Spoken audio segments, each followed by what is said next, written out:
أعوذ بالله من الشيطان الرجيم فإن آمنوا بمثل ما آمنتم به فقد اهتدوا وإن تولوا فإنما هم في شقاق وقال تعالى ومن يشاقق الرسول من بعد ما تبين له الهدى ويتبع غير سبيل المؤمنين نوله ما تولى ونصله جهنم وساءت مصيرا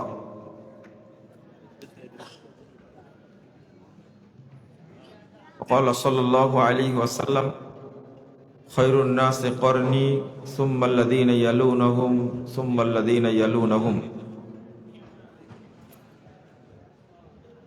সম্মানিত ভাই ও বোনেরা, আল্লাহ রাব্বুল আলামিনের প্রশংসা এবং মুহাম্মদ সাল্লাল্লাহু আলাইহি ওয়াসাল্লামের উপর দরুদ পাঠের পর আপনাদের উপস্থিতির জন্য কৃতজ্ঞতা প্রকাশ করছি। আল্লাহর কাছে দোয়া করছি রব্বুল আলামিন যেন আজকের এই ঐতিহ্যবাহী সম্মেলনকে কবুল করে নেন, আমিন। যারা আয়োজন করেছেন, বিশেষ করে মাদ্রাসা দারুল হাদিসের সভাপতি মহোদয়, বাংলাদেশ জমিয়ত আহলে হাদিসের পাবনা জেলা সম্মানিত সভাপতি এবং অন্যান্য দায়িত্বশীল বৃন্দ যারা আয়োজনের সাথে সম্পৃক্ত এবং আমরা যারা অংশগ্রহণ করেছি, আল্লাহ রাব্বুল আলামিন যেন আমাদের সকলকে ক্ষমা করে দেন। আল্লাহ যেন আমাদেরকে জান্নাতুল ফেরদাউসের মেহমান হিসাবে কবুল করে নেন, আমিন। বাঁশবাজার এই মাদ্রাসাকে যেন আল্লাহ কিয়ামত পর্যন্ত কায়েম রাখেন, আমিন। আমি আপনাদের সহযোগিতা চাচ্ছি, আমি যেন কথাগুলো পেশ করতে পারি। পরিবেশ সুন্দর না থাকলে আলোচনা উপস্থাপন করা যায় না। যারা আশেপাশে কথা বলছেন তাদেরকে আমি অনুরোধ করব, আপনারা জায়গা থাকলে বসবেন, আর জায়গা না থাকলে চুপ থাকবেন, আলোচনা শুনবেন ইনশাআল্লাহ। আর এইদিকে যারা আছেন শিক্ষক মন্ডলী, তাদেরকে বলবো ছাত্ররা যেন বিশৃঙ্খলা সৃষ্টি না করে, কথা যেন না বলে, আপনাদের সহযোগিতা চাচ্ছি। আজকে সবচেয়ে ভাগ্যবান ব্যক্তি তারাই যাদের সন্তানরা সহিহ বুখারীর শেষ দার্স সম্পন্ন করেছে। আমরা তাদের জন্য দোয়া করেছি, আল্লাহ যেন তাদেরকে বিজ্ঞ আলেম হিসাবে কবুল করে নেন, আমিন। এই প্রতিষ্ঠানের বড় সৌভাগ্য যে অব্যাহতভাবে আপনারা আলেম তৈরি করছেন, আল্লাহ আপনাদের এই সুযোগটা দিয়েছেন। এই জন্য আপনাদের বেশি বেশি শুকরিয়া আদায় করা উচিত, আলহামদুলিল্লাহ। বহু প্রতিষ্ঠান আছে, কিন্তু 20 জন ছেলে আহলে হাদিস মাদ্রাসা থেকে দাওরা হাদিস শেষ করা, এটা একটা খুব বড় একটা পাওয়া আপনাদের জন্য। আর যে রিপোর্টটা শুনলেন, এতগুলো ছাত্র দেশের বাহিরে পড়াশোনা করার জন্য গেছে, গতকাল আগামীকালকেও যাবে, আরো সিরিয়ালে আছে। পাবনাবাসীর জন্য এটা অবশ্যই গৌরবের, এটা সম্মানের এবং এটা কৃতিত্বের। আল্লাহ আপনাদের সকলকে কবুল করুন, আমিন। এই ভাই, এখানে গেটে যারা কথা বলছেন দয়া করে একটু ভিতরে আসতে হবে। দায়িত্বে যারা আছেন, এমনি রাস্তার ধারে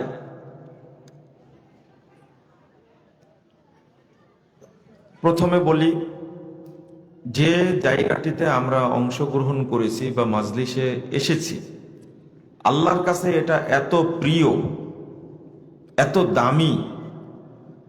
আল্লাহ আরশ থেকে বলতে থাকেন, 1 নম্বরে বলেন, যারা এই মাজলিসে অংশগ্রহণ করেছে আমি আল্লাহ তাদের সবাইকে ক্ষমা করে দিয়েছি।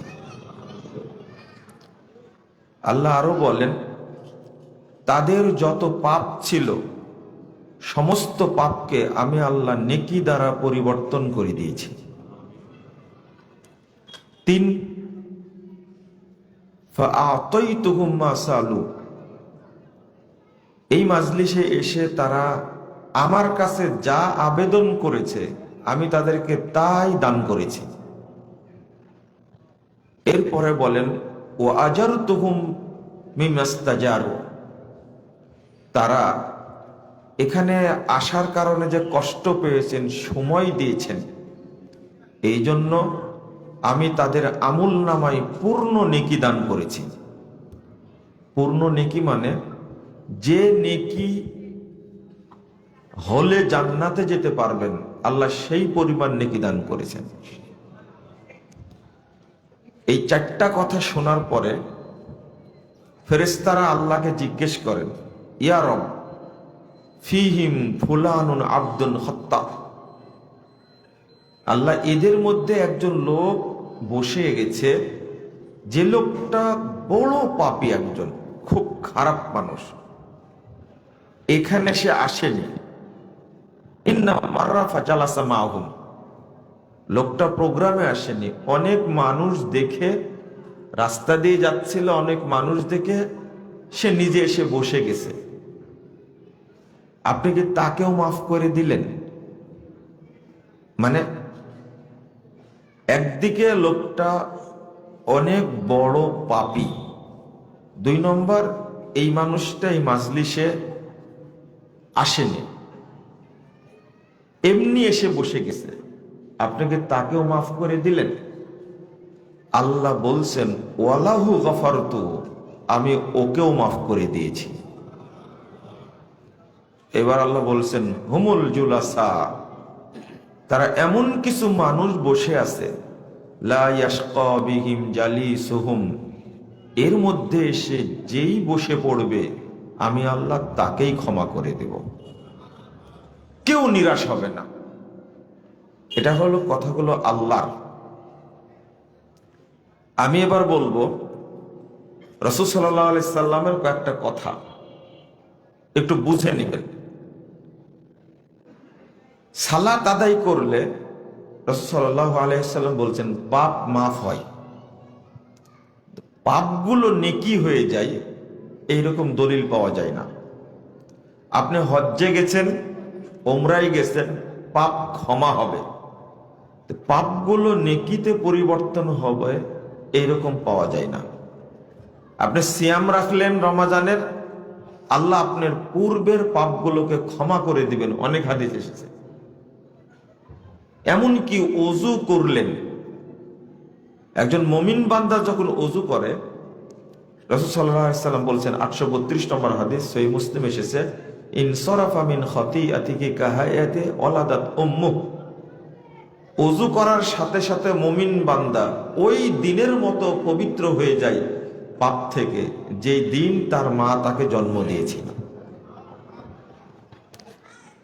কিন্তু এই এতগুলো ফজিলত বললাম সব হাদিস থেকে,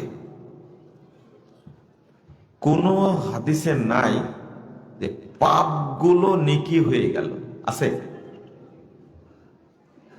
কিন্তু এই জায়গায় আসলে সরাসরি আল্লাহ আরশ থেকে বলেন, আমি তাদের পাপ ক্ষমাও করে দিয়েছি, তাদের পূর্বের যত পাপ আমি সব পাপ নেকি দ্বারা পরিবর্তনও করে দিয়েছি। এই ফজিলতটা কেন? এখানে 2 জন দাঁড়ান তো, এদিকে যেন কেউ না আসে, এখানে 2 জন দাঁড়ান। আপনারা কি করছেন ওখানে?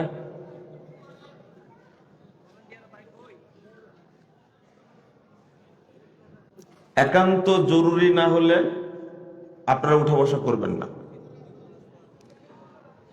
এতগুলো মানুষ, এটা আমার জন্য বড় একটা পাওয়া। আমার চেষ্টা, আমার আলোচনাটা আপনাদেরকে বোঝানোর চেষ্টা করবো ইনশাল্লাহ, কারণ কালকে পাবো না। পাবো কালকে না। আমাদের টার্গেট থাকে কি? মানুষকে বুঝানো। আর আপনারাও খুব সুন্দর ব্যবস্থা করেছেন, মাজা যেন ব্যথা না হয়, এই জন্য চেয়ার দিয়েছেন। এটা এক্সট্রা খরচ, কিন্তু অন্য জায়গায় কি করে, এটা পাবনার অভ্যাস অবশ্য, চেয়ার দিবেই ম্যাক্সিমাম জায়গাতে শহরের মধ্যে। তো সুন্দর পরিবেশ, বসে আছেন ভালোভাবে, দিনের দুইটা কথা যদি না বলতে পারি, প্রোগ্রাম শেষে অনেক কষ্ট হবে। আসলাম, কষ্ট করলাম, সারাদিন আছে এখানে, কিন্তু দুইটা কথা বলতে পারলাম না, অন্তত 1 মাস কষ্ট হবে আমাদের। কারণ আমরা বক্তা না, এটা ভালো করে জানেন আপনারা।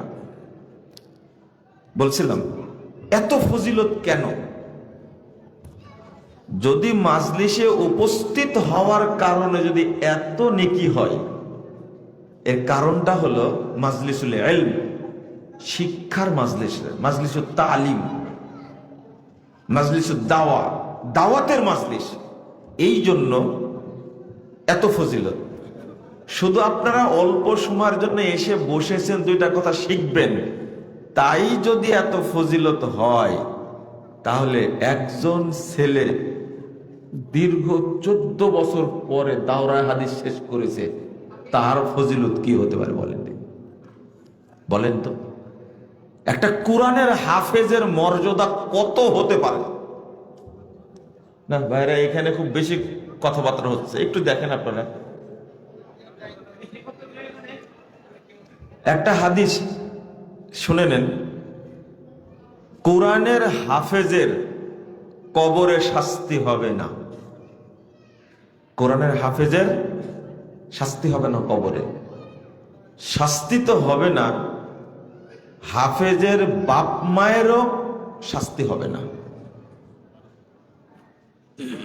যখন কবর থেকে হাফেজ উঠবে, তখন সরাসরি কোরআন তাকে স্বাগত জানানোর জন্য আসবে। রাসূল সাল্লাল্লাহু আলাইহি ওয়াসাল্লাম বলছে, ফালাম্মা ইনশাক্কাল কবর, যখন কবর ফেটে যাবে,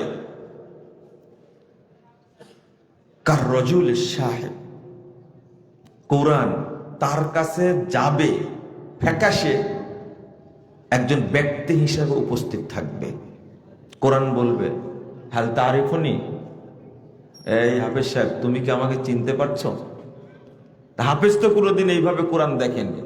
তো বলছে, লা মা আরিফুক, আমি তোমাকে চিনতে পারছি না, তুমি কে? তো বলছে, কোরআন বলবে, আনা সাহিবুকাল কোরআনুল কারীম, আমি হলাম তোমার সেই দুনিয়ার সাথে কোরআনুল কারীম।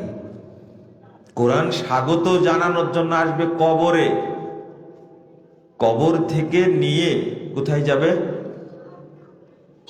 এই কোরআনের হাফেজগণ হলেন আল্লাহর পরিবার এবং আল্লাহর বিশেষ মেহমান, আল্লাহর কাছে নিয়ে যাবেন তারা। সুবহানাল্লাহি ওয়া বিহামদিহি।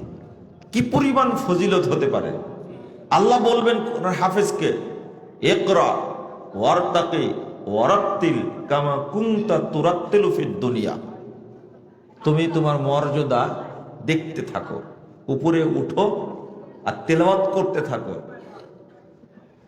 ফাইন্না মানজিলাক ইনদা আখির আয়াতিন তাকরাউহা, তোমার থাকার জায়গা সেখানে হবে যেখানে তোমার তেলাওয়াত শেষ হবে।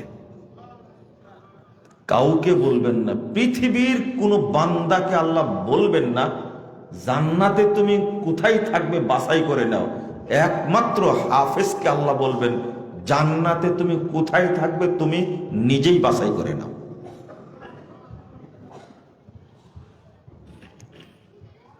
কত ভাগ্যবান একজন হাফেজের বাপ মা, সমপরিমাণ মর্যাদা বাপ মাও পাবে, এটা হাদিসে আসছে। সমপরিমাণ মর্যাদা হাফেজ যেখানে থাকবে, তার পিতা মাতাও সেই জায়গাতেই থাকবে। এটা কত বড় পাওয়া! কিন্তু দুঃখের বিষয় হলো, এই 20 জন ছেলেকে আপনি জিজ্ঞেস করেন, হাফেজ তো দেখলাম না, এখানে জিজ্ঞেস যারা হাফেজ হয়েছে, একজন আর বাপ ডাক্তার নাই, মানে এমবিবিএস ডাক্তার নাই। যান জিজ্ঞেস করেন, আমি কাউকে জিজ্ঞেস করিনি, এটা আমার ধারণা। এখানে তো গত কয়েকদিন আগে 25 জন হাফেজের পাগড়ি পরাইছে।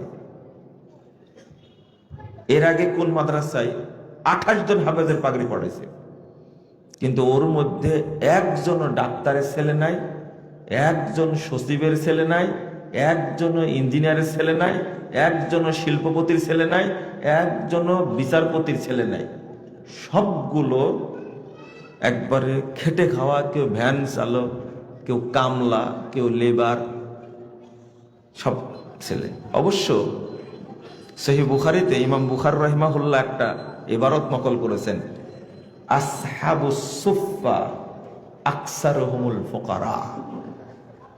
যারা এই এলেম বহন করেছে, আহলে সুফফা, তারা অধিকাংশই ছিলেন ফকির। এলেম ফকিরদের মধ্যেই থাকবে কিয়ামত পর্যন্ত।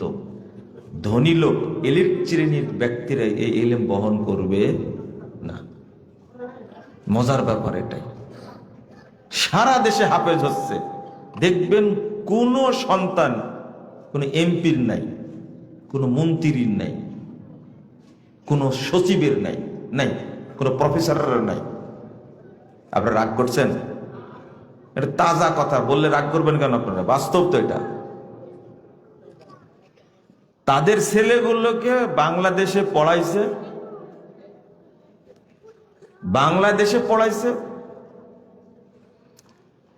এটা ন্যাশনাল সোর বানাইছে, এরপরে পাঠাইছে France, Germany, Australia, Canada, America, London, Japan, চীন, এবার হবে ইন্টারন্যাশনাল সোর।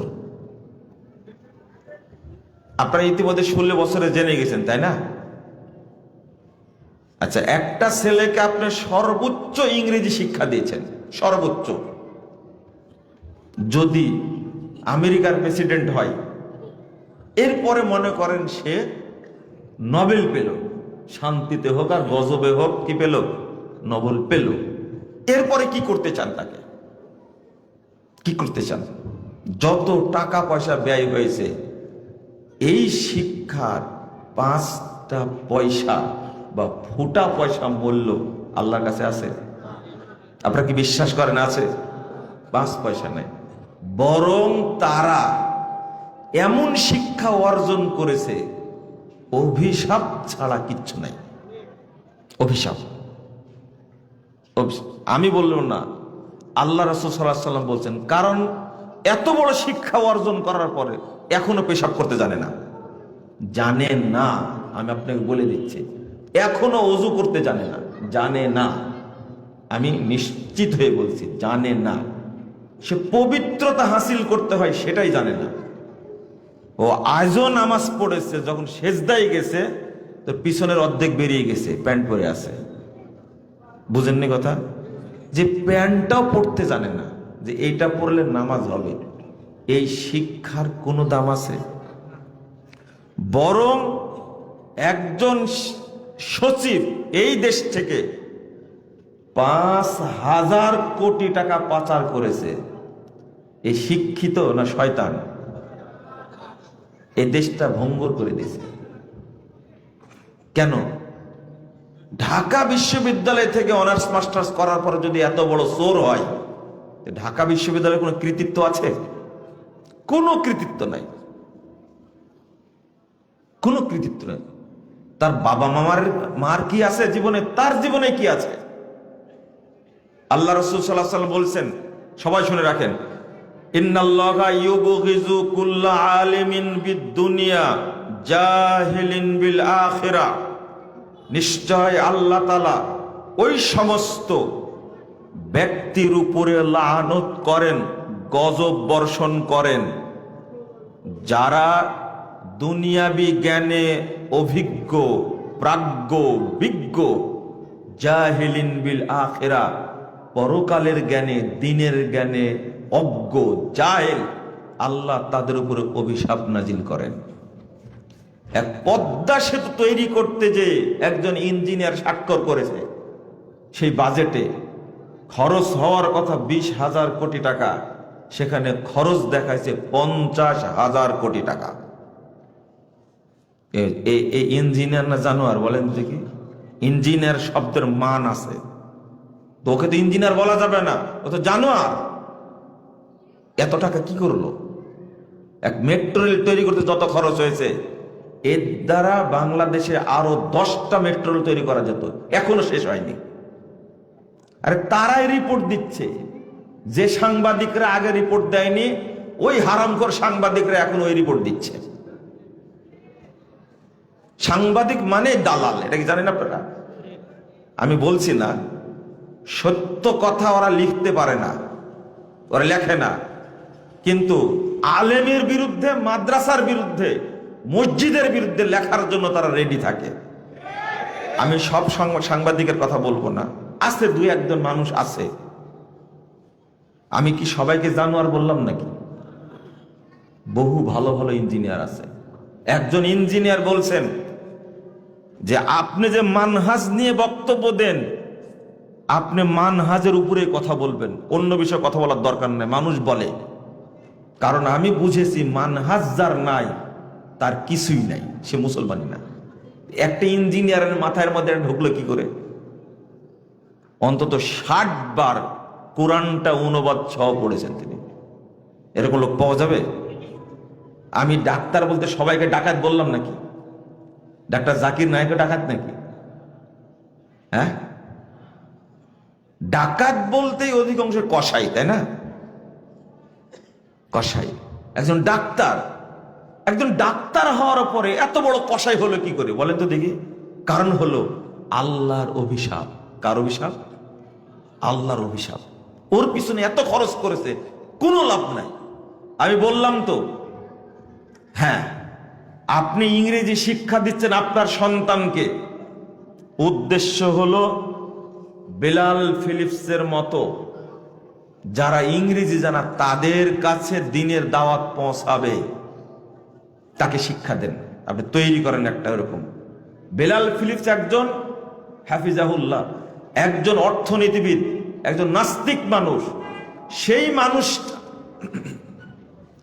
মদিনা বিশ্ববিদ্যালয়ে পড়াশোনা করে অনার্স মাস্টার্স করে সেই ডক্টর বেলাল ফিলিপসের দাওয়াতে পৃথিবীতে যত ইহুদি খ্রিস্টান ইসলাম গ্রহণ করেছে, এত ইহুদি খ্রিস্টান জাকির নায়েকের বক্তব্যও ইসলাম গ্রহণ করেনি।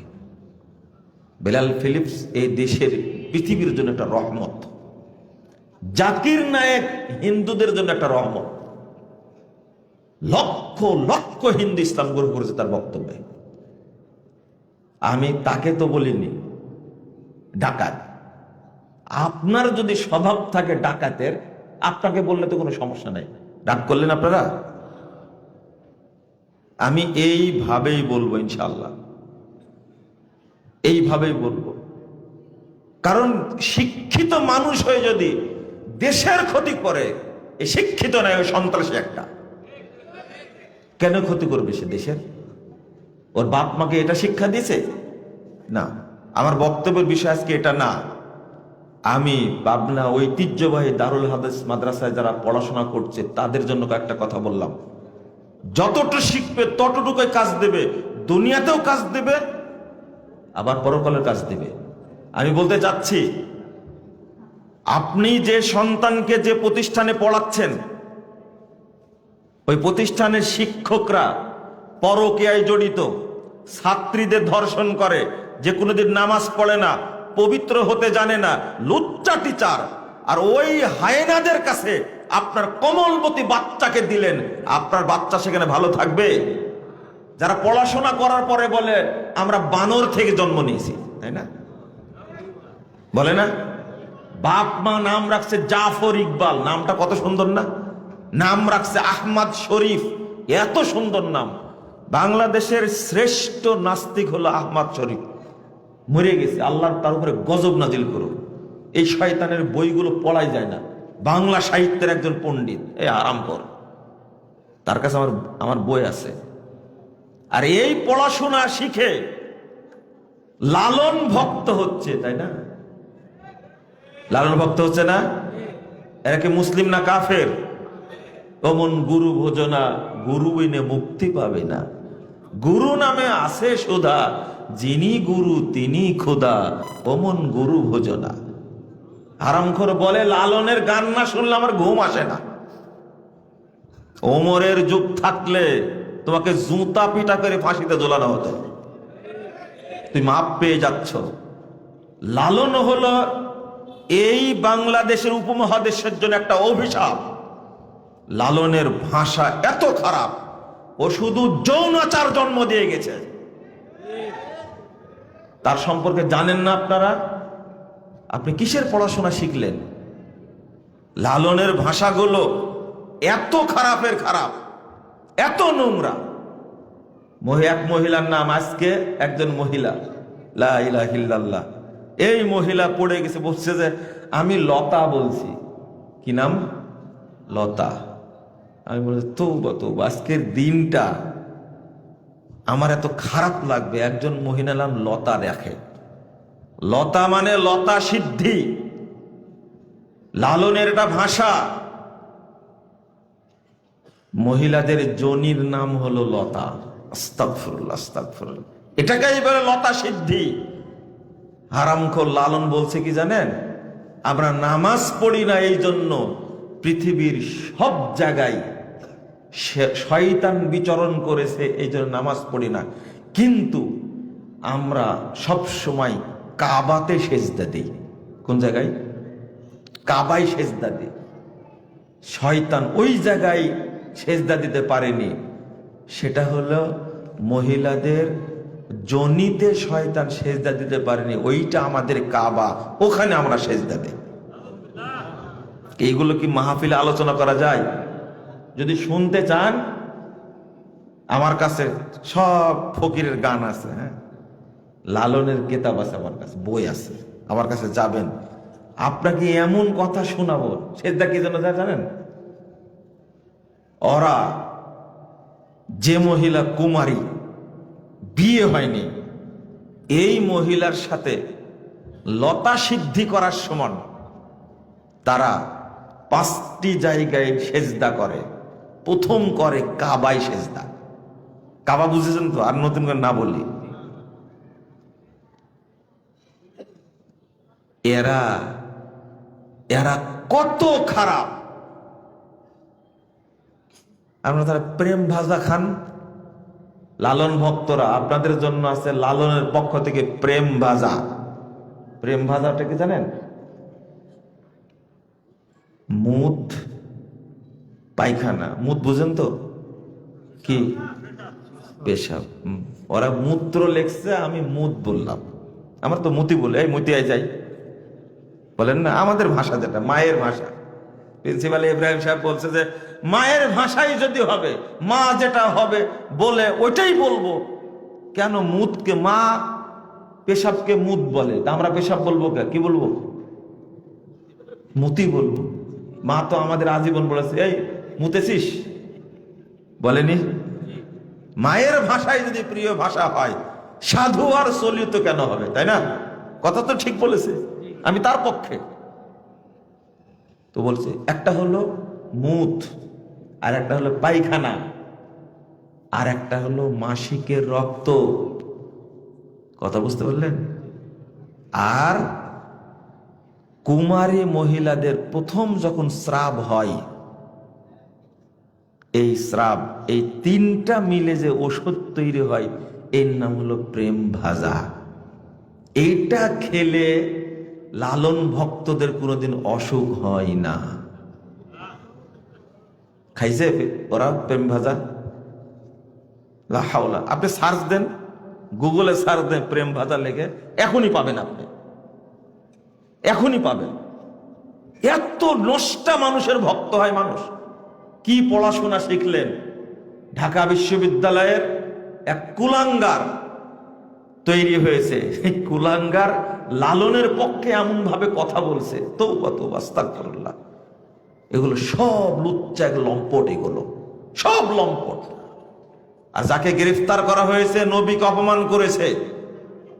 লালন সম্পর্কে তার ভক্ত লেগেছে, আমাদের ধর্ম আলাদা, আমাদের নবী আলাদা, আমাদের নবী লালন, বাংলাদেশের নবী হলো লালন। আমাদের কালেমা আলাদা, আমাদের কালেমা হলো লা ইলাহা ইল্লাল্লাহ, লালন রাসূলুল্লাহ। আর বলার দরকার নাই। আর এক বুদ্ধিজীবী শয়তান ফরহাদ মাজার, এই শয়তান বই লেগেছে ইবাদত নামা, দেখছেন? পড়েছেন? ওটা কেউ পড়বেন না।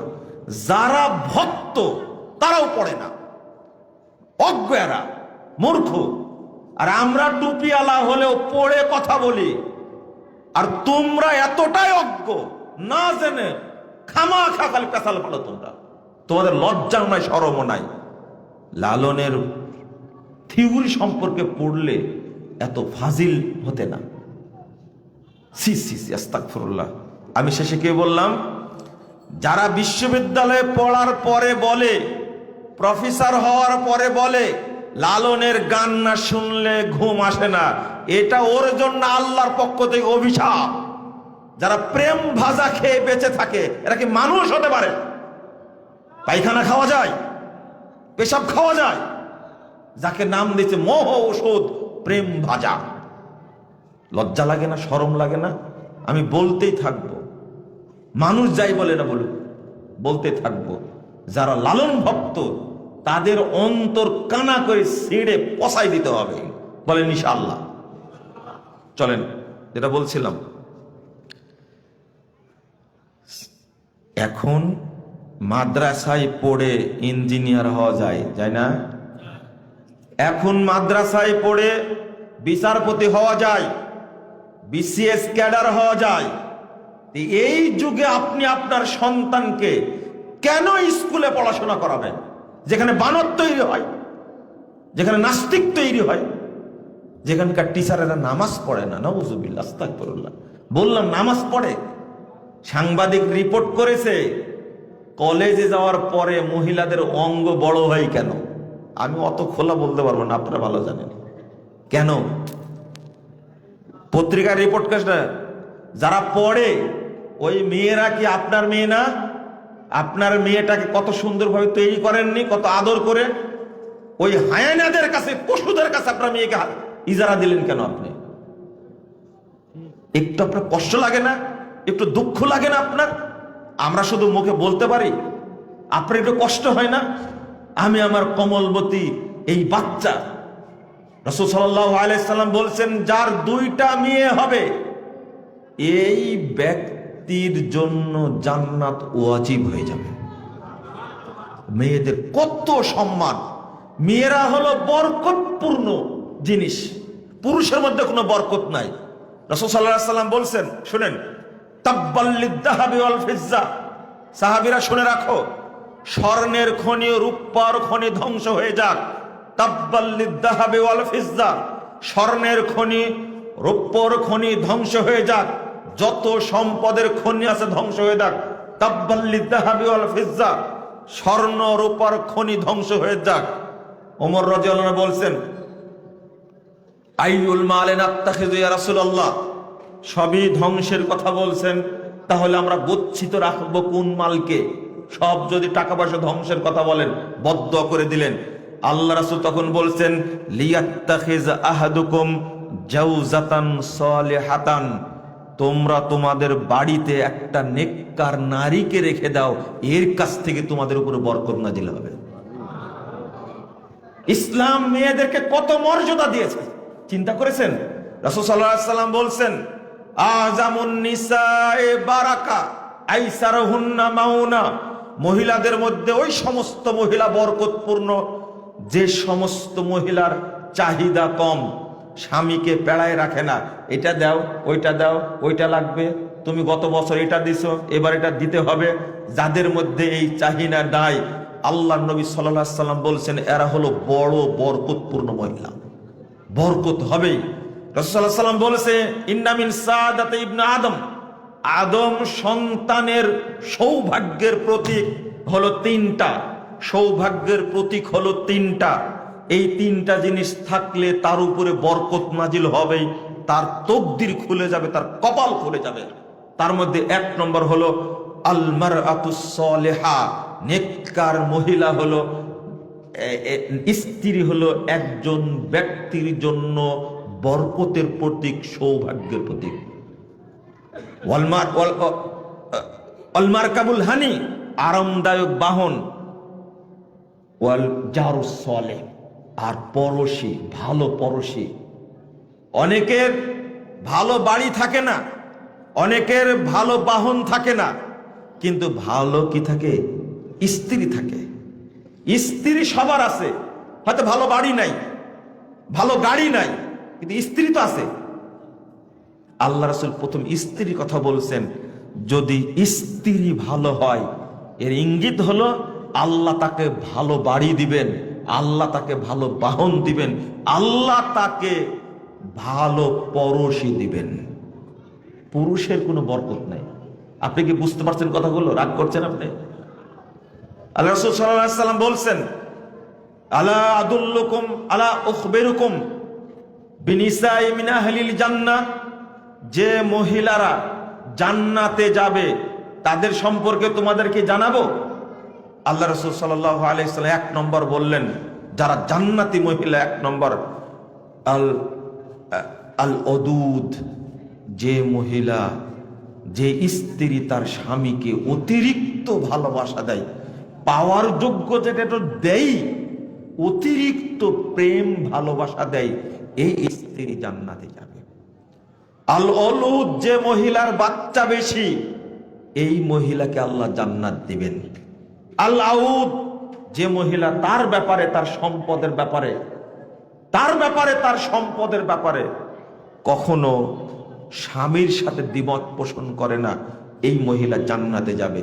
রাসূল সাল্লাল্লাহু আলাইহি ওয়াসাল্লাম বলেছেন, খায়রু নিসাইকুম আল ওদুদ আল অলুদ আল মুআতিয়াতু আল মুওয়াসিয়াতু, শ্রেষ্ঠ মহিলা আল্লাহর কাছে যারা শ্রেষ্ঠ মহিলা, এক নম্বর যারা স্বামীকে সবচেয়ে বেশি আদর করে, যাদের বাচ্চা বেশি, যারা অনুগত, চার যারা সমব্যথী, যে মহিলারা স্বামীকে সাহস দেয়। তুমি বিপদে পড়েছো, তাতে কি হয়েছে, তুমি বেঁচে থাকো, আমি থাকতে তুমি চিন্তা করো না, এরা হলো সমব্যথী। আমার বাচ্চাও তোমার মুখ দেখতে পাচ্ছে, অনেকের বাচ্চা তো বাপ তো মারা গেছে, অনেকের স্বামী মারা গেছে, আমার স্বামী বেঁচে আছে, তুমি বেঁচে আছো, এটা আমার সবচেয়ে বড় পাওয়া। তো বেঁচে থাকো, আমার সন্তান তোমাকে আব্বা বলে ডাকতে পারে, এটাই আমার কাছে বড় পাওয়া, তুমি দুশ্চিন্তা করো না। এই স্বামী হলো জান্নাতি, এই মহিলা হলো জান্নাতি মহিলা। এরপর আল্লাহ রাসূল বলেছেন, ওয়াশাররু নিসাইকুম আল মুতাবাররিজাত আল মুতাখায়্যিলাত হুন্নাল মুনাফিকাত লা ইয়াদখুলনাল জান্নাহ। সাহাবীরা শোনো, নিকৃষ্ট মহিলা তারা যারা সৌন্দর্যকে মানুষকে দেখায়, আপনার মুখমণ্ডল দেখে, আপনার চুল দেখে, আপনার পেট পিঠ দেখে, এরা হলো মুতাবাররিজাত। যারা সেজে গুজে বাড়ি থেকে বের হয়, বাড়িতে থাকাকালীন সবচেয়ে খারাপ পোশাক, পুরাতন পোশাক, ছিঁড়া পোশাক, ওইটা পরবে। আর যখনই বের হবে, মার্কেটে যাবে, নিউ মার্কেটে যাবে, তখন পরবে সবচেয়ে কি ভালো পোশাক। কাকে দেখানোর জন্য? কাকে? লুচ্চাদেরকে। না না, পরপুরুষ বলবেন না, শুধু সরাসরি বলে যারা লম্পট সমাজের, তাদেরকে দেখানোর জন্য সে ভালো পোশাক পরে। এরা মুতাবাররিজাত, এরা নিকৃষ্ট মহিলা। অল মুতাখায়্যিলাত, যারা জেদি মহিলা। আমি মনে হয় অনুবাদ করতে করতে অনেক দূরে চলে গেছি, ওদের ফিরে আসি। যারা জেদি মহিলা, স্বামীকে সবসময় অপমান করে, তোমার বাপ তো ফকিনের বাচ্চা, কিছুই নাই, যা আছে আমার বাপের আছে। জেদ কি? আমি আসার কারণে তোমার পরিবার এত কিছু হয়েছে, তোমার কিছু ছিল? সারাক্ষণ স্বামীকে খোটা দেয়, খাটো করে। এই মহিলা হলো হুন্নাল মুনাফিকাত, এরা মুনাফিক মহিলা। লা ইয়াদখুলনাল জান্নাহ, এরা জান্নাতে প্রবেশ করবে না। কোন জায়গা থেকে আসলাম? আপনার যে মেয়েটা বরকতপূর্ণ জিনিস আল্লাহ আপনাকে দিয়েছেন, এই 5টা বাচ্চা সন্তান হয়েছে, সবই ছেলে, ও জান্নাতে যাবে, এর কোনো দলিল আছে?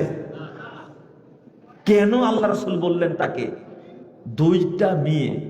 মানে ওর মধ্যে বরকত আছে। পৃথিবীতে কোন মানুষকে আল্লাহ সালাম দেননি, একজনকে আল্লাহ সালাম দিয়েছেন, তিনি হলেন খাদিজা রাদিয়াল্লাহু আনহা। তাও কি সিস্টেমই আলাদা সালাম দেওয়ার। আমি বুঝাতে চাচ্ছি, মেয়েদের মধ্যে আল্লাহ এত বরকত রাখছে, কিন্তু এই বরকতটা আপনি বাপ হিসাবে নষ্ট করছেন কিভাবে? এমন বিশ্ববিদ্যালয়ে পড়াচ্ছেন, সেখানে বুরকা তো দূরের কথা, জামা তো দূরের কথা, ওর গায়ে ফতুয়াও নাই। পহেলা বৈশাখ, 14 ফেব্রুয়ারি, পহেলা ফাল্গুন, 31 কি নাইট, এগুলো হয় না? আপনি আপনার মেয়েটাকে বিয়ে দিচ্ছেন যখন, ওখানে হিন্দি গান বাজায়া ওই মেয়েটার ইজ্জত নষ্ট করে তারপরে বিয়ে দিচ্ছেন। আপনি দিচ্ছেন না? আপনারা আবার ঠিকও বলছেন দেখছি। আমি বলছি কাদেরকে? আপনার মেয়ে এরকম দিনদার মেয়ে বাড়িতে যাবে, স্বামীর বাড়িতে, আর তাকে আপনি গান বাজনা ঢোল ঢাক পিড়ায়া আর থুবড়া খাওয়া না কি খা, ক্ষীর খাওয়া না বলেন নাকি? কি বল, ক্ষীর খাওয়া বলেন না? হ্যাঁ, গায়ে হলুদের অনুষ্ঠান করছেন, ন্যাংটা করে মেয়েটাকে বসা রাখছেন, ওর বন্ধুরা গিয়ে তাকে কি খাওয়াচ্ছে? মিষ্টি খাওয়াচ্ছে, তাই না? হলুদ মাখাচ্ছে কোথায়? নাকে, ঠোঁটে, মুখে হলুদ মাখাচ্ছে। আহারে হাজী সাহেব, আপনি 1 নম্বর 5-এ একটা। আপনার মেয়েকে এইভাবে পরপুরুষরা এসে গালে, ঠোঁটে, মুখে হলুদ মাখাচ্ছে, আপনি টুপি পরে ঘুরে বেড়াচ্ছে, আপনি কত বড় ভণ্ড একটা, বলে তো দেখি। নামাজ পড়লেই হয় মনে করছেন আপনি? একটু থামেন। আপনার ভিতরটা আজকে পচাই দেব ইনশাল্লাহ। আল্লাহ যেন আপনাকে হেদায়েত দান করেন। রাগ করছেন? পচাবো কি জন্য বুঝেননি? আপনার ভিতরে যে ইবলিস আছে, বুড়া ইবলিস, এটাকে আজকে তাড়াবো ইনশাল্লাহ। আল্লাহ যেন আপনাকে সৎ বান্দা হিসাবে কবুল করে নেন, আমিন। না একটু বুঝেন, মাথায় টুপি, মুখে দাঁড়ি, মেয়ের বিয়ে হচ্ছে, হিন্দি গান বাজছে, 1 সপ্তাহ যাবত নর্তকী মহিলারা নাচানাচি করছে, আর আপনি মনে করছেন আমি জান্নাতে যাবে এই নামাজ নিয়ে? হ্যাঁ, এই হজ নিয়ে আমি জান্নাতে যাব? এটা আল্লাহর সাথে ভণ্ডামি একটা। আমি আসলে বক্তব্য দিতে চেয়েছিলাম, একটা চলে গেছে আর একদিকে, আগে ওটা শুরু করি, তাই না? আল্লাহ যেন এই প্রতিষ্ঠানকে হেফাজত করেন, বলেন আমিন। দান খারাপ করেন না মনে হয়, তাই না? শুধু শিমল ভাই দেয় আর ইমদাদ সাহেব দেয় নাকি? সবাই দেন তো আপনারা? না কোথায় দিবেন? গান বাজনাতে দিবেন? স্কুলে দিতে পারেন 5 লাখ টাকা, 10 লাখ টাকা, নাম বলে যে প্রতিষ্ঠাতা সদস্য অমুক খ্যাতা, অমুক খ্যাতা, অমুক খ্যাতা বলে। এখানে বলা হয় না এখানে দান করে না, তাই না? জলে ঢেলে লাভ নাই, জায়গা মতো দেন, কিয়ামতের মাঠে পাওয়া যাবে ইনশাআল্লাহ। কথা বোঝা গেছে? এই প্রতিষ্ঠানটাকে আপনারা দেখে রাখবেন তো ইনশাআল্লাহ, দেখে রাখবেন ইনশাআল্লাহ। ছোট্ট একটা জিনিস বুঝাবো, মাথাটা একটু তাজা হয়েছে তো নাকি? তাজা হয়েছে? মনে হয় তাজা হয়নি। মানহাজ কাকে বলে? মানহাজ, মানহাজ, কেউ উঠবেন না কিন্তু। এরপরে আর একটা চ্যাপ্টার আছে, ওটা বলবো, আশা করি ভালো লাগবে ইনশাআল্লাহ। মানহাজ, মানহাজ শব্দের অর্থ হলো সিরাতে মুস্তাকিম, জান্নাতের রাস্তা। মানহাজ শব্দের বাংলা হলো নীতি। কি? নীতি, নীতি, শুধু এতটুকু, নীতি। তো যে ব্যক্তি মানহাজ ফলো করে না, ভাষাটা বলেন তো, মানহাজ, সবাই বলেন মানহাজ, মানহাজুস সালাফ। এবার বলেন, দুটা শব্দ, একটা মানহাজ আর একটা কি? সালাফ। সালাফ বলতে বুঝায় রাসূল সাল্লাল্লাহু আলাইহি ওয়াসাল্লামের যুগ, সাহাবীদের যুগ, তাবেঈদের যুগের যারা সৎ বান্দা, নেককার বান্দা, তাদের কি কি বলে? সালাফ। মনে থাকবে। আর তাদের নীতিকে বলা হয় সালাফদের মানহাজ, সালাফদের মানহাজ। এই 3 যুগের শ্রেষ্ঠ মানুষদের নীতি ফলো না করলে এই ব্যক্তি মুসলিমই হতে পারবে না। কত মনে থাকবে? মনে থাকবে তো? এই 3 যুগের নীতি ফলো না করলে সে মুসলিমই হতে পারবে না। আর এই 3 যুগের নীতিকে যে উপেক্ষা করবে সে মুসলিম না, সে কাফের। আমি বলি 137 নম্বর আয়াত সূরা বাকারা, আল্লাহ রাব্বুল আলামিন বলছেন, একটু আয়াতটা শুনেন আপনারা, অনুবাদটা শুনে নেন শুধু। ফাইন আমানু বিমিসলি মা আমানতুম বিহি। আল্লাহ বলছেন সাহাবীদেরকে লক্ষ্য করে, তোমরা যেভাবে ঈমান এনেছ, তোমরা যেভাবে শরীয়ত বুঝেছ, মেনে চলছো, এইভাবে যদি অন্যরাও মেনে চলে ফাকাদ ইহতাদাও, তাহলে তারাও হেদায়েত পাবে। তাহলে শর্ত করলেন, আমার হেদায়েত পাওয়ার জন্য শর্ত হলো কোরআন এবং সুন্নাহ যেভাবে রাসূল সাল্লাল্লাহু আলাইহি ওয়াসাল্লাম, সাহাবায়ে কেরাম, তাবিঈন ইজম বুঝেছেন, ওইভাবে বুঝলে আমি হেদায়েত পাবো, আর না বুঝলে হেদায়েত পাবো না। এখানে একটা কড়া কথা বলে দিই, যারা মানহাজ বুঝে না, মানহাজ নিয়ে আলোচনা করে না, ও যত বড় আলোচক হোক, আলেম হোক না কেন, তার বক্তব্য শোনা যাবে না, তার লিখিত বই পড়া যাবে না। আগে বুঝবেন। তার সাথে আর একটা যোগ করি, তাওহীদ আর আকীদার আলোচনা যার নাই, তাওহীদ এবং আকীদা 1 নম্বর মানহাজ, তারপরে তাওহীদ আকীদা নিজের আলোচনা নেই, তার বক্তব্য শোনা যাবে না, তার লিখিত কোনো কিতাবও পড়া যাবে না। আমি কি বুঝাতে পেরেছি আপনাদেরকে? কথাটা শক্ত। তো 5 বছর পরে আপনার মনে হবে যে মুজাফফর যেটা বলেছিল ওটাই ঠিক, ইনশাল্লাহ। এখন আমাকে গালি দিবেন 5 বছর, তারপরে আল্লাহ আপনাকে হেদায়েত দেবেন ইনশাল্লাহ। গতকালকে একজন ব্যক্তি বক্তব্য শেষ করে আসছে নরসিংদীতে, কথা বললো আস্তে আস্তে, শেষে বিদায়ের সময় হাতটা খুব চেপে ধরেছে, একবার শক্ত করে চেপে ধরেছে, আস্তে আস্তে কানের কাছে বলছে যে আপনাকে অনেক গালি দিতাম, এই কথাটা বলার জন্য আমি এতক্ষণ আপনার সুযোগ খুঁজছি, যেহেতু আল্লাহ আমাকে হেদায়েত দিয়েছেন, আপনি আমাকে মাফ করে দিন। আমি ওকে জড়িয়ে ধরলাম, গতকালের ঘটনা বলছি। আমি শুধু জিজ্ঞেস করলাম, গালি দিয়েছেন কয় বছর? 6-7 বছরের মতো হবে। কয় বছর? প্রতিদিনই। তার আগের দিনে একজন তরুণ ছেলে বলছে যে আপনাকে খুব অপমান করতাম মানুষের কাছে, অবশ্য বক্তব্যে আপনি বলেছেন এভাবে অপমান করলে গুনাহ হয় না। আমি তো বলেছি অপমান করুক, গালি দিক, এরপরেও যদি হেদায়েত পায়, আমি কি লিখে পাবো না? পাবো ইনশাল্লাহ। তা আপনারাও গালি দিয়েন 5 বছর সময়, এরপরে আল্লাহ আপনাকে বুঝ দিবেন ইনশাআল্লাহ। আমি তো আপনাদের শত্রু না। শুরুতে যে দোয়াটা করেছি, শত্রু হলে দোয়াটাকে করে, আমি বলেছি আল্লাহ তুমি আমাদের সবাইকে ক্ষমা করে দাও। এর অর্থ হলো আমাদের আমল নামায় যেন কোনো পাপ না থাকে। 2 বলেছি আল্লাহ তুমি আমাদেরকে জান্নাতুল ফেরদাউসের জন্য কবুল করে নাও। আবেদন আমি প্রধানমন্ত্রীর কাছে করিনি, রাষ্ট্রপতির কাছে করিনি, যদিও রাষ্ট্রপতি পাবনার, তাই না? আমি আবেদনটা আপনার কাছেও করিনি, কার কাছে করেছি? আল্লাহর কাছে। তা আপনার প্রতি আমার কোনো ক্ষোভ আছে? আমার কোনো রাগ আছে? শুধু বুঝেন, একটু বুঝার চেষ্টা করেন। সেটা হলো, বলেন তো কোন তরকারিতে লবণ লাগে না? বলেন। হ্যাঁ, কল্যা। উস্তাতে লবণ লাগে না? রান্না করেছেন কোনোদিন? পাবনার মানুষ এত ভুল উত্তর দিলে হবে? একটা দেখান, না হলে মহিলাদেরকে জিজ্ঞেস করেন, ওরা তো রান্না করে। হ্যাঁ, ইলিশ মাছ, নোনা ইলিশে খেয়েছেন কোনোদিন? এর সোনাই মন্ডল শুনে শুনে বলছে লবণ লাগে না কোন তরকারিতে?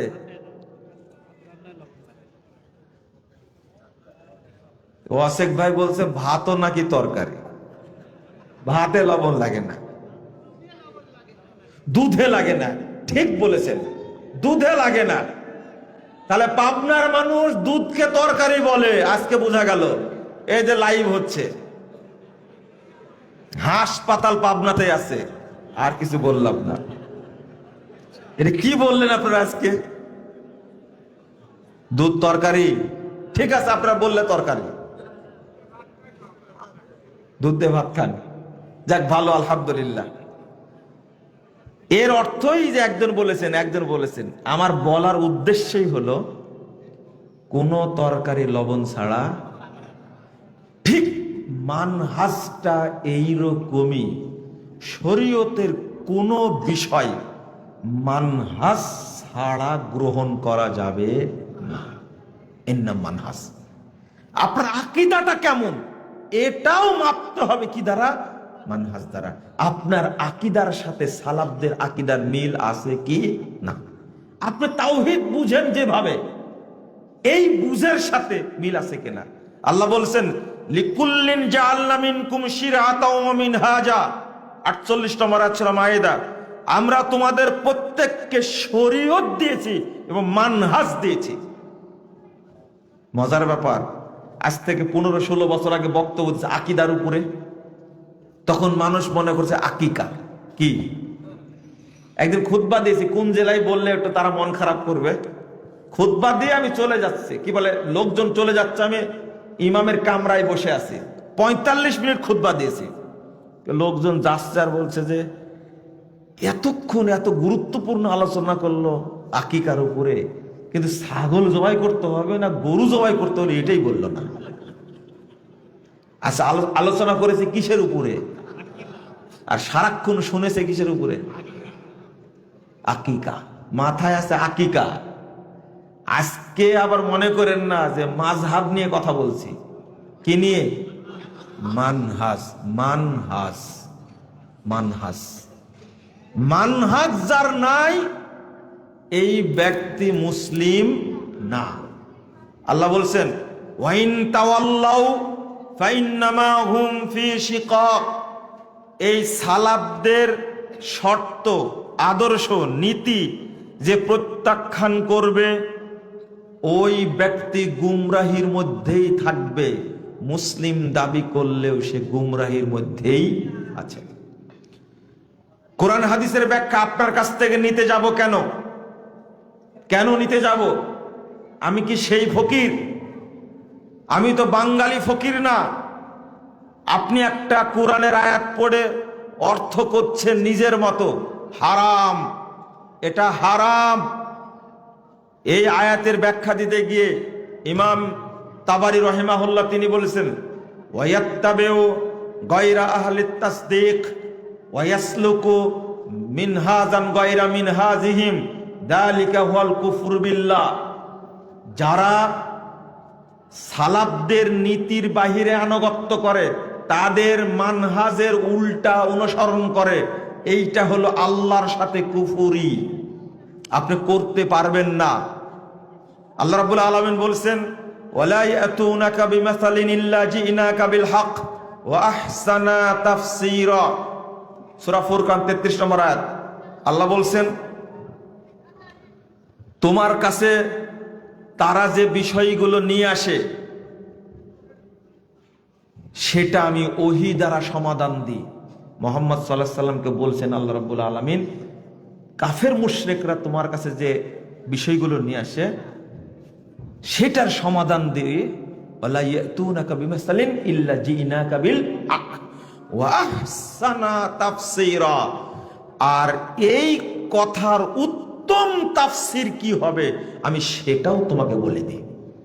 তাহলে কোরআন এবং হাদিসের মূল ব্যাখ্যাদাতা কে? জোরে বলেন তো কে? আল্লাহ। মূল ব্যাখ্যাদাতা হলেন আল্লাহ। আল্লাহ নিজেই বলছেন ফাইদা করানাহু ফাত্তাবি কুরআনা সুম্মা ইন্না আলাইনা বায়ানা। আমরা যখন তেলাওয়াত করব তখন শুধু আপনি অনুসরণ করেন, এরপরে ব্যাখ্যা দেওয়ার দায়িত্ব আমার। আল্লাহ বলছেন আমরাই ব্যাখ্যা দেব আপনাকে, তাড়াহুড়া করবেন না। ব্যাখ্যাদাতা কে? মূলত আল্লাহ। আজকে কোরআন এবং হাদিসের ব্যাখ্যা নিজের মতো বুঝার কারণেই যত ফিতনা এবং যত দ্বন্দ্ব, যত ফিতনা তত দ্বন্দ্ব। আজকে শুধু নিজের মতো বুঝার কারণে। একজন বলছে না কবরে 3টা প্রশ্ন, 3টাই রাজনৈতিক প্রশ্ন। বুঝেন নেব না, তাই না? মার রব্বুকা, তুমি কোন আইন মানতে? মার রব্বুকা মানে তুমি কোন আইন মানতে। অমা দীনুকা, তুমি কোন দল করতে। ওমান নাবিউকা, তোমার নেতাকে। কত সুন্দর অর্থ না? আপনারা কোনদিন শুনেছেন এর অর্থ? কানা দাঁত জালের মতো অর্থ করলো যেটা। মনে হচ্ছে এই হাদিসটা ওর উপরে নাজিল হয়েছে, তাই না? এই হাদিসটা প্রথম কে বলেছেন? জোরে বলেন, কে বলেছেন? মুহাম্মদুর রাসূলুল্লাহ সাল্লাল্লাহু আলাইহি ওয়াসাল্লাম। কোনদিন তো কোন সাহাবী এটার অর্থ করেননি। প্রথম প্রশ্ন হলো তুমি কোন আইন মানতে?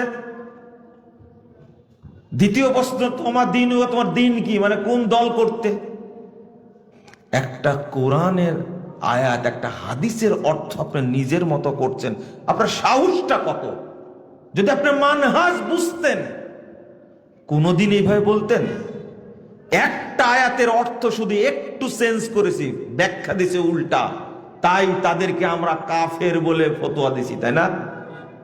তারা বলেছে মা কানা মুহাম্মাদুন আবা আহাদিম মির রিজালিকুম ওয়ালাকিন রাসূলুল্লাহি ওয়া খাতামান নবিয়্যিন।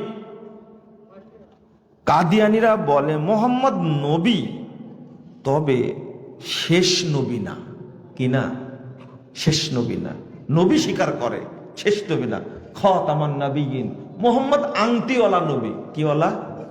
আংটিওয়ালা নবী। শুধু এতটুকু বলেছে, যার কারণে কাদিয়ানীরা কি? কাফের। কাদিয়ানীরা কাফের।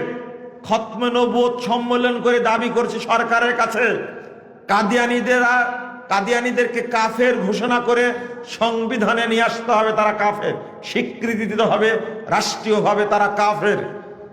একটা অপব্যাখ্যার কারণে কাফের। আর আমরা কতটা অপব্যাখ্যা করছি।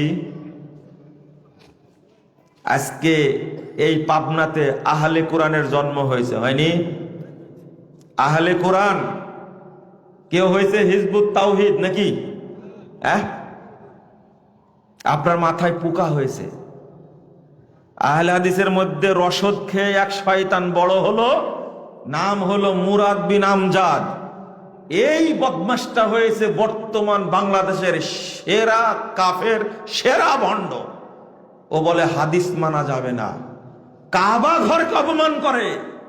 জানেন আপনারা? শোনেন, কোরআন এবং হাদিসের ব্যাখ্যা নিজের মতো করবেন না, করবেন ওইভাবে যেভাবে করেছেন মুহাম্মদুর রাসূলুল্লাহ সাল্লাল্লাহু আলাইহি ওয়াসাল্লাম, যেভাবে করেছেন সাহাবায়ে কেরাম। না হলে কাদিয়ানীদের সার্টিফিকেট একটা, আপনার সার্টিফিকেট অনেক হয়ে যাবে, অনেক হয়ে যাবে আপনার সার্টিফিকেট। একটাও অব্যাখ্যা করতে পারবেন না। দেখেন ব্যাখ্যা দিচ্ছে কিভাবে। আল্লাহ বলছেন, পীর সাহেব বলছে মুরিদদেরকে, অন্য পীরের কাছে মুরিদ হয় না, আমার কাছে মুরিদ হলে তোমার কোনোদিন নামাজ পড়া লাগবে না। গান তৈরি করেছে, পানির তলে মোম জ্বালাইছে বাদবাই দেখো না, আমার বাবার মুরিদ হলে নামাজ লাগে না। কেন? পীর সাহেবকে জিজ্ঞেস করছে যে নামাজ পড়া লাগবে না কেন? যারে পাগল, আল্লাহ নিজেই বলে দিয়েছেন নামাজ পড়া লাগবে না। কেন? ওয়ালা তাকরাবুস সালাহ ওয়া আনতুম সুকারা, তোমরা যখন মদ খেয়ে মাতাল হয়ে থাকবে, পাগল হয়ে থাকবে, তখন তোমরা সালাত পড়া তো দূরের কথা, মসজিদের আশেপাশে যেও না। এটা হলো দলিল। পীর সাহেব বলছে কি জানেন? কি সুন্দর যুক্তি বলছে যে, আরে মদ খেয়ে পাগল হয়েছে তাই নামাজ নিষেধ, আর যে আল্লাহর প্রেমে পাগল হয়েছে তার কি নামাজ লাগে? বুঝেননি কথা? এত সুন্দর ব্যাখ্যা আপনি কোনদিন পেয়েছেন?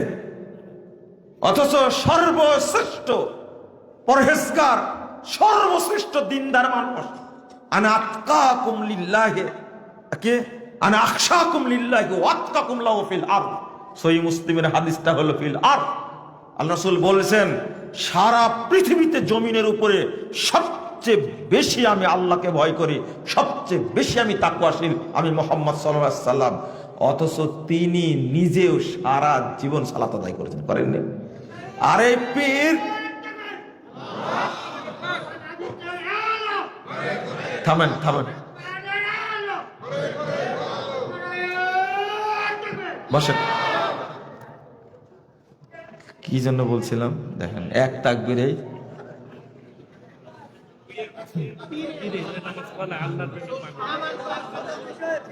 পীর সাহেবের কথা, হ্যাঁ বুঝলাম তো, কিন্তু একটা পয়েন্ট বলতে চাচ্ছিলাম এখানে।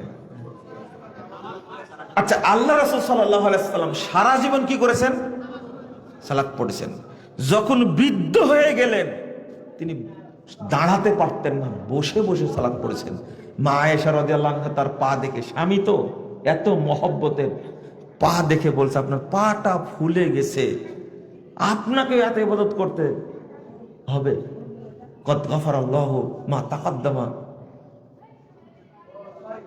ওয়া মা তাআখারা। আল্লাহ যার সমস্ত পাপ আগের পরে সবই কি করে দিয়েছেন? ক্ষমা করে দিয়েছেন। তিনিও ইবাদত করতে পা ফুলা ফেলছেন। আর শয়তান পীর বলছে কি নামাজ লাগে না। তাও দলিল কি? দলিল কি? কোরআনের আয়াত। দলিল কি? কোরআনের আয়াত। তাহলে কোরআনের আয়াত দ্বারা ও মানুষকে নামাজ পড়তে কি করছে? নিষেধ করছে। লা ইলাহা ইল্লাল্লাহ, আল্লাহর কালাম ব্যবহার করলো সে কোন জায়গায়? ব্যবহার করলো সে কোন জায়গায়? এইভাবে অপব্যাখ্যা করতে গিয়ে শরীয়তকে আমরা অপমান করি, আল্লাহর কালামকে আমরা অপমান করি। এদের হাত থেকে যেন আল্লাহ আমাদেরকে হেফাজত করেন, আমিন। পীর, বাংলাদেশের এই পীর ফতোয়া দেয় যার পীর নাই শয়তান তার পীর। আর আমি বলি পীর ধরা মানে শয়তান ধরা। কি ধরা? পীর ধরা মানে শয়তান ধরা। আপনি এখানে আরো কয়েকটা জিনিস নেন, ব্যাখ্যাটা একটু দেই। আহলুল হাদিসদের মধ্যে এই ব্যাখ্যাগত বুঝের কারণে, নিজস্ব বুঝের কারণে আলেমগণ এক জায়গায় বসতে পারে না। একটা হাদিস পড়লাম, ফতোয়া দিয়ে দিলাম। হাদিসটা কি? মাম্মাতা ওয়ালাইসা ফি উনুকিহি মা বায়াতুন মাতা মিতাতান জাহেলিয়া। যে মারা গেল অথচ তার বায়াত করা নাই কারো কাছে, মাতা মিতাতান জাহেলিয়া, সে জাহেলি হালাতে মারা গেল। বায়াত করেছেন আপনারা? বায়াত করেছেন? এই হাদিসটা প্রথম কে বলেছেন? মুহাম্মদুর রাসূলুল্লাহ সাল্লাল্লাহু আলাইহি সাল্লাম। সাহাবীরা কি আমল করেননি এটা? আপনি কার কথা মানবেন? শুধু আলেমদের মধ্যে দেখছি শুধু সমালোচনাই চলছে, সমাধান কেউ দিচ্ছে না। একজন আলেম বায়াত নিতে পারবে কিনা, তাই না? দ্বন্দ্ব চলছে না? আমরা কোরআন হাদিস মানি আলহামদুলিল্লাহ, কিন্তু বহু মানুষ কোরআন হাদিস মানার নামে কোরআন হাদিসের নিজের মতো ব্যাখ্যা করে। ফিতনা তো ওই জায়গায় লাগছে। আমার কথা নিবেন কেন? ইমাম ইবনে তাইমিয়া কারো বাপের একা নাকি? ইমাম ইবনে বাজ কারো ব্যক্তিগত? এত বড় মুহাদ্দিস, এত বড় পণ্ডিত। ইমাম ইবনে উসাইমিন, ইমাম আলবানী রাহিমাহুল্লাহ, তাদের কথাগুলো একটু পড়ে দেখুন এই হাদিসের অর্থটা কি। ইমাম ইবনে তাইমিয়া রাহিমাহুল্লাহ বলছেন যে বায়াত না থাকলে মৃত্যু হবে জাহেলিয়াতের। যাকারা সাল্লাল্লাহু আলাইহি ওয়াসাল্লাম আল বুগাত আল খারিজিন আন তাআতিস সুলতান ওয়া খলিফাতুল মুসলিমিন। ইমাম ইবনে তাইমিয়া বলছে যে ব্যক্তি মুসলিম খলিফার কাছে, মুসলিম শাসকের কাছে বায়াত না করে, তার আনুগত্য না মেনে বাহিরে চলে যায়, আল্লাহ রাসূল তাকে বুঝিয়েছেন একজন আলেম, তিনি খলিফা, তার হাতে বায়াত চলবে? ইমাম ইবনে বাজ রাহিমাহুল্লাহ বলছেন হাযিহিল বায়াতু বাতিলা। বর্তমানে আলেমদের কাছে যে বায়াত করছে জনগণ, এই বায়াত হলো বাতিল। লা ইয়াজুজু ফিলুহা, এই বায়াত করা জায়েজ নয়। ফাইন্নাহা তাফাজ্জা শাক্কাল আসা ওয়া উজুদিল ফিতানিল কাসীরা। তিনি বলছেন যে এই বায়াত করার কারণে ঐক্য ভেঙে যাচ্ছে, বহু ফিতনা তৈরি হচ্ছে। ঠিক শেখ আলবানী রাহিমাহুল্লাহ বুঝে বলছেন যারা বলে যে ইউবাইউ কুল্লু শিয়াবিন ওয়া হিজবিন রাইসাহু, যারা মনে করে যে প্রত্যেক দলীয় নেতার হাতে তার জনগণ বায়াত করবে, আল মানহু আনহু ফিল কুরআনিল কারীম, এইটা কুরআন কারিমে নিষিদ্ধ। বাল হুয়া তাফাররুক, এই বায়াতটা হলো বিভক্তির পথ দেখায়। ধরেন হাদিসটা আমি বুঝলাম, নিজের মতো বুঝে ফতোয়া দিয়ে দিলাম। কি চলে না? বাংলাদেশ চলে না? বায়াত চলে না? খলিফা না হলে কারো হাতে বায়াত করা যাবে না। আর বায়াতটা কি? তা একজন আমির যা বলবেন তাই করতে হবে, বাহিরে যাওয়া যাবে না। একজন রুকুনকে বললাম, কাকে? একজন রুকুনকে বললাম, আপনি যে কথাটা বলছেন এইটা তো সাহাবীদের কথা না, তাবেঈদের কথা না, তারা এইভাবে বুঝেননি, আপনি বুঝলেন কি করে? তখন আমাকে কি বলছে জানেন? আপনি এখন ওই সাহাবী তাবেঈদের যুগে আছেন, এইটা না বুঝার কারণেই তো মওদুদী এই যুগের সমাধান দিয়েছে। আচ্ছা আচ্ছা, আপনি কথাটা তো বললেন, কিন্তু ব্যঙ্গ করলেন কাদেরকে?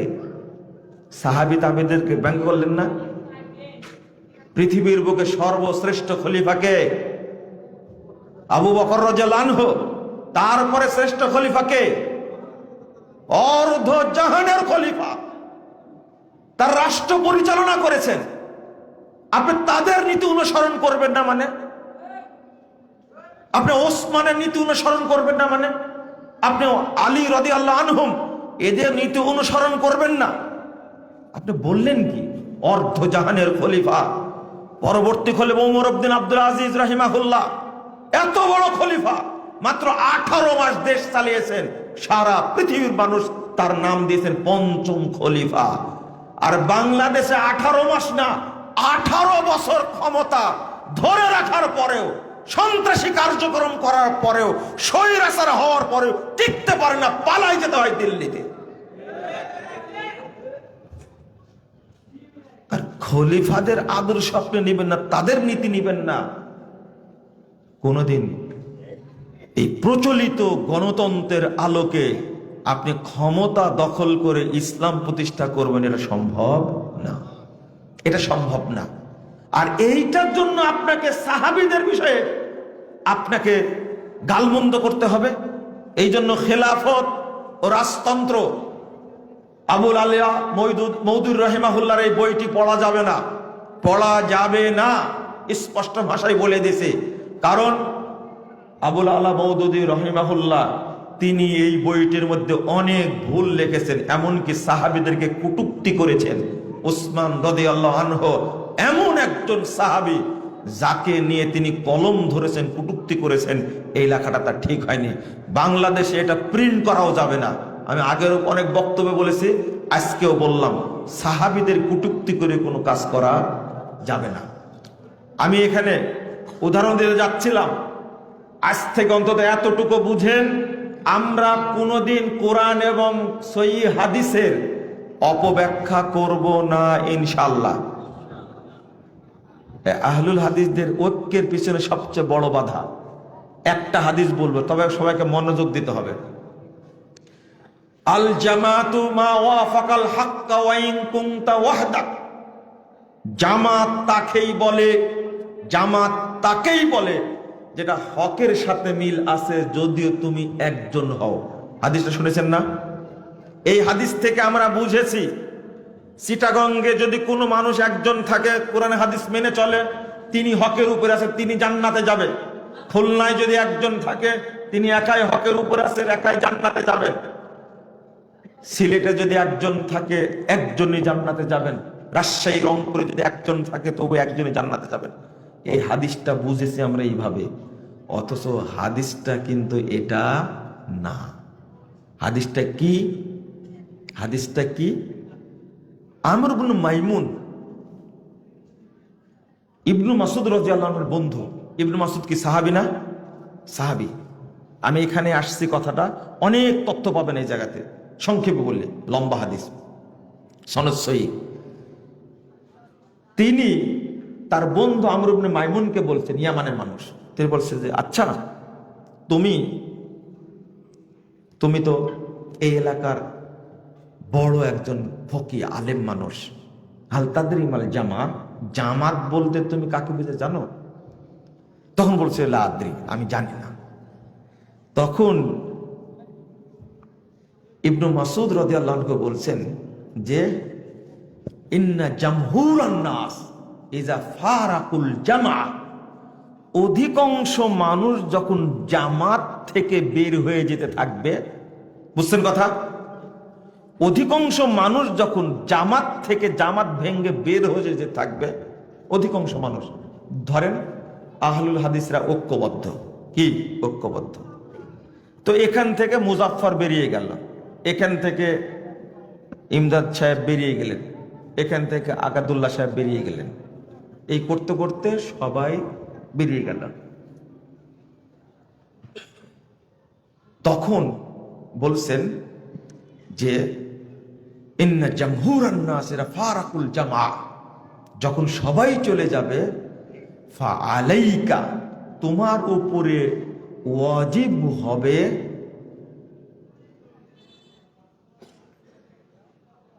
ফা আলাইকা বিমা তাকুনুল জামা ওয়া ইন কুনতা ওয়াহদাক ওয়া আনতা হিনাইজিন আল জামাআহ, তোমার উপরে তখন ওয়াজিব হবে তোমার একা হলে ওই জামাতে থাকা, হাত্তা তাফসুদা, যদি তোমার মধ্যে দিয়ে, তোমার মাধ্যমে জামাত শেষ হয়, তাও শেষ হোক, তুমি একাই থাকো, এইটাই হলো জামাত।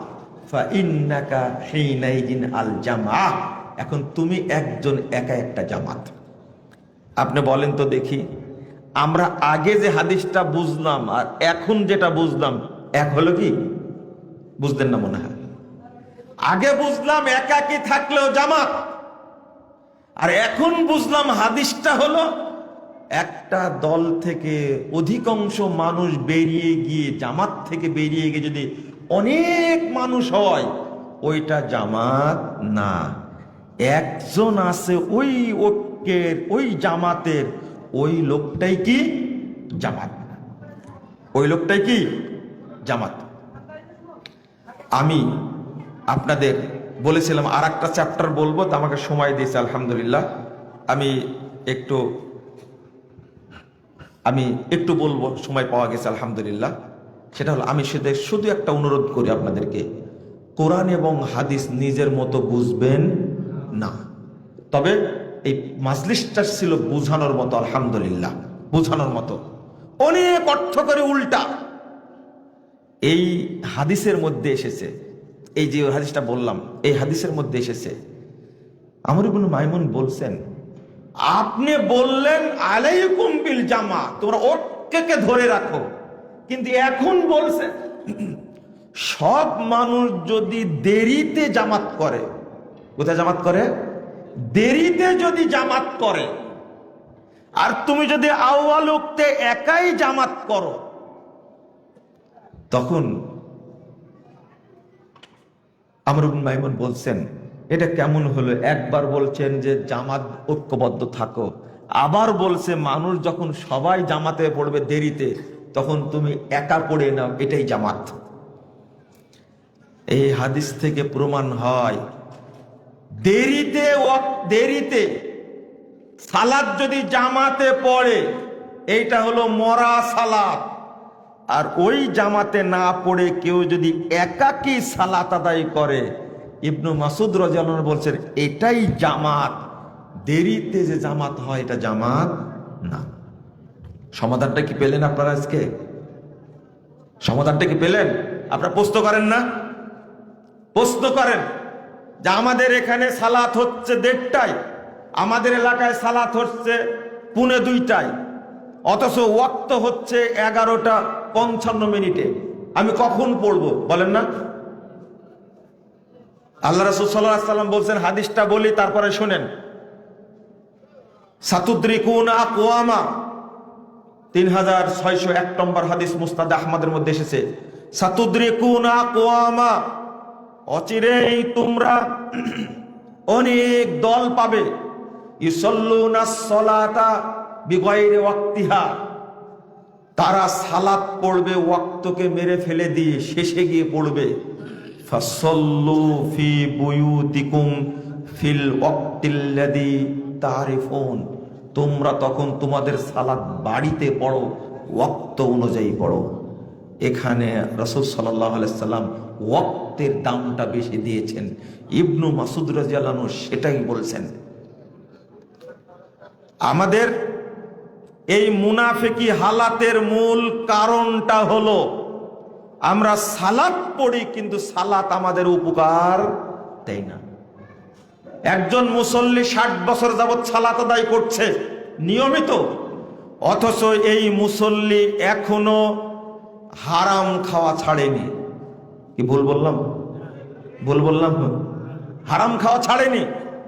এমনকি 70 বছর যাবৎ একজন মুসল্লি সালাত পড়ছে, সিগারেট খাওয়া এখনো ছাড়েনি, ইয়াবা খাওয়া এখনো ছাড়েনি, এখনো গাঁজা খাওয়া ছাড়েনি। আমি ভুল বলিনি, এখনো চলছে। তাহলে কি তার সালাত কবুল হয়েছে? না।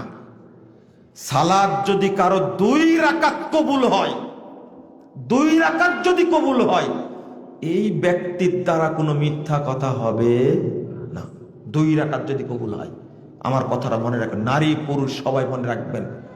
2 রাকাত সালাত কবুল হলে, 2 রাকাত সালাত কবুল হলে তার দ্বারা কোনো হারাম খাওয়া সম্ভব না, তার দ্বারা মানুষ হত্যা করা সম্ভব না, তার দ্বারা জেনা করা সম্ভব না।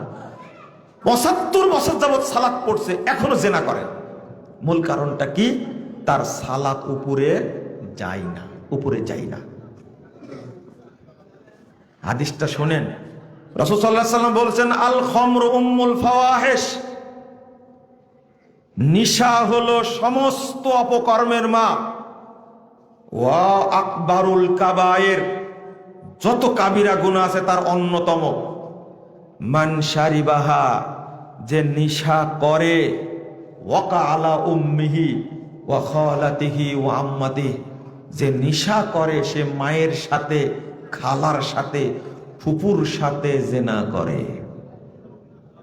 ফুপুর সাথে, 3 জনের সাথে। সুদ খেলে জেনার পাপ হয় একজনের সাথে, কার সাথে? মায়ের সাথে। আর নিশা করলে জেনার পাপ হয় মা, খালা, ফুপু, 3 জনের সাথে এই ব্যক্তি জেনা করে। নাউজুবিল্লাহ।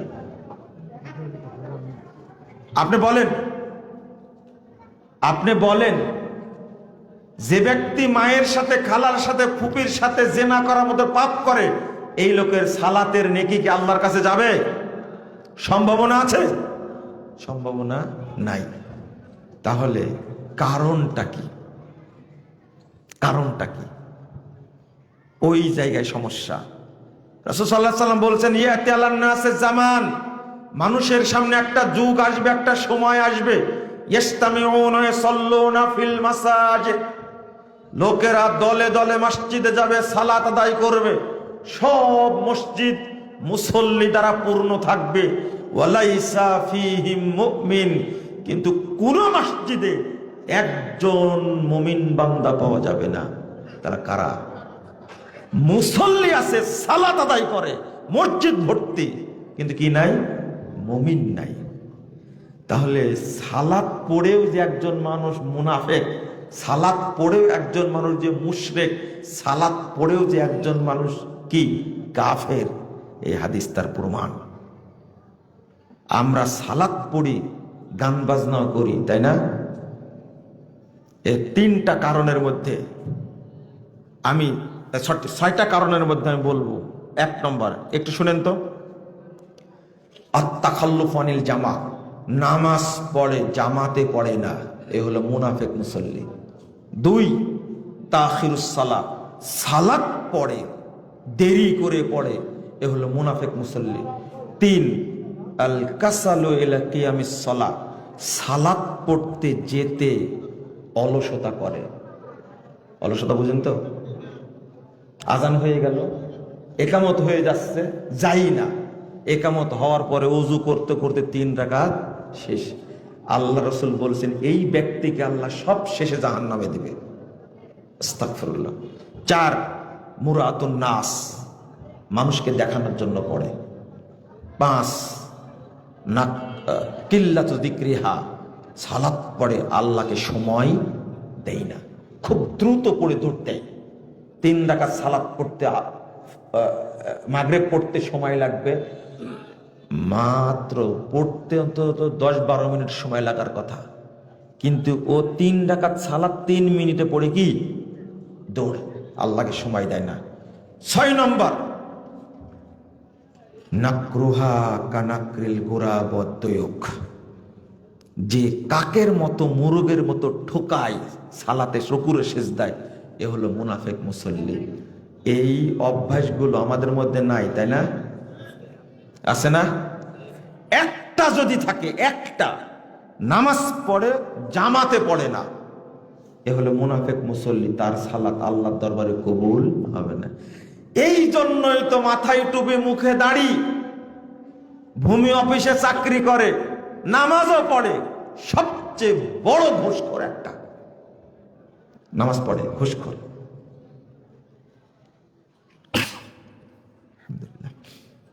সালাত আদায় করে, বিদ্যুৎ অফিসে চাকরি করে, ঘুষ খায়।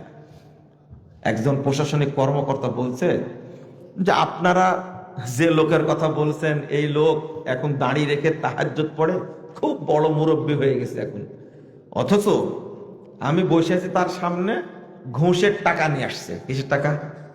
ঘুষের টাকা। আর ওই ভদ্রলোক ওযু করে বের হয়েছে, এখন জহর পড়বে তাই। তখন বলছে এমন টাইমে আসলে কেবল আমি ওযু করে বের হলাম, নামাজটা পড়বো, বুঝেননি মনে হয়, তাই না? এমন টাইমে আসলে কেবল ওযু করে বের হলো, আচ্ছা দাও দাও টাকাটা দাও, পরে আবার ওযু করব। আপনি কি বুঝেছেন কথাটা?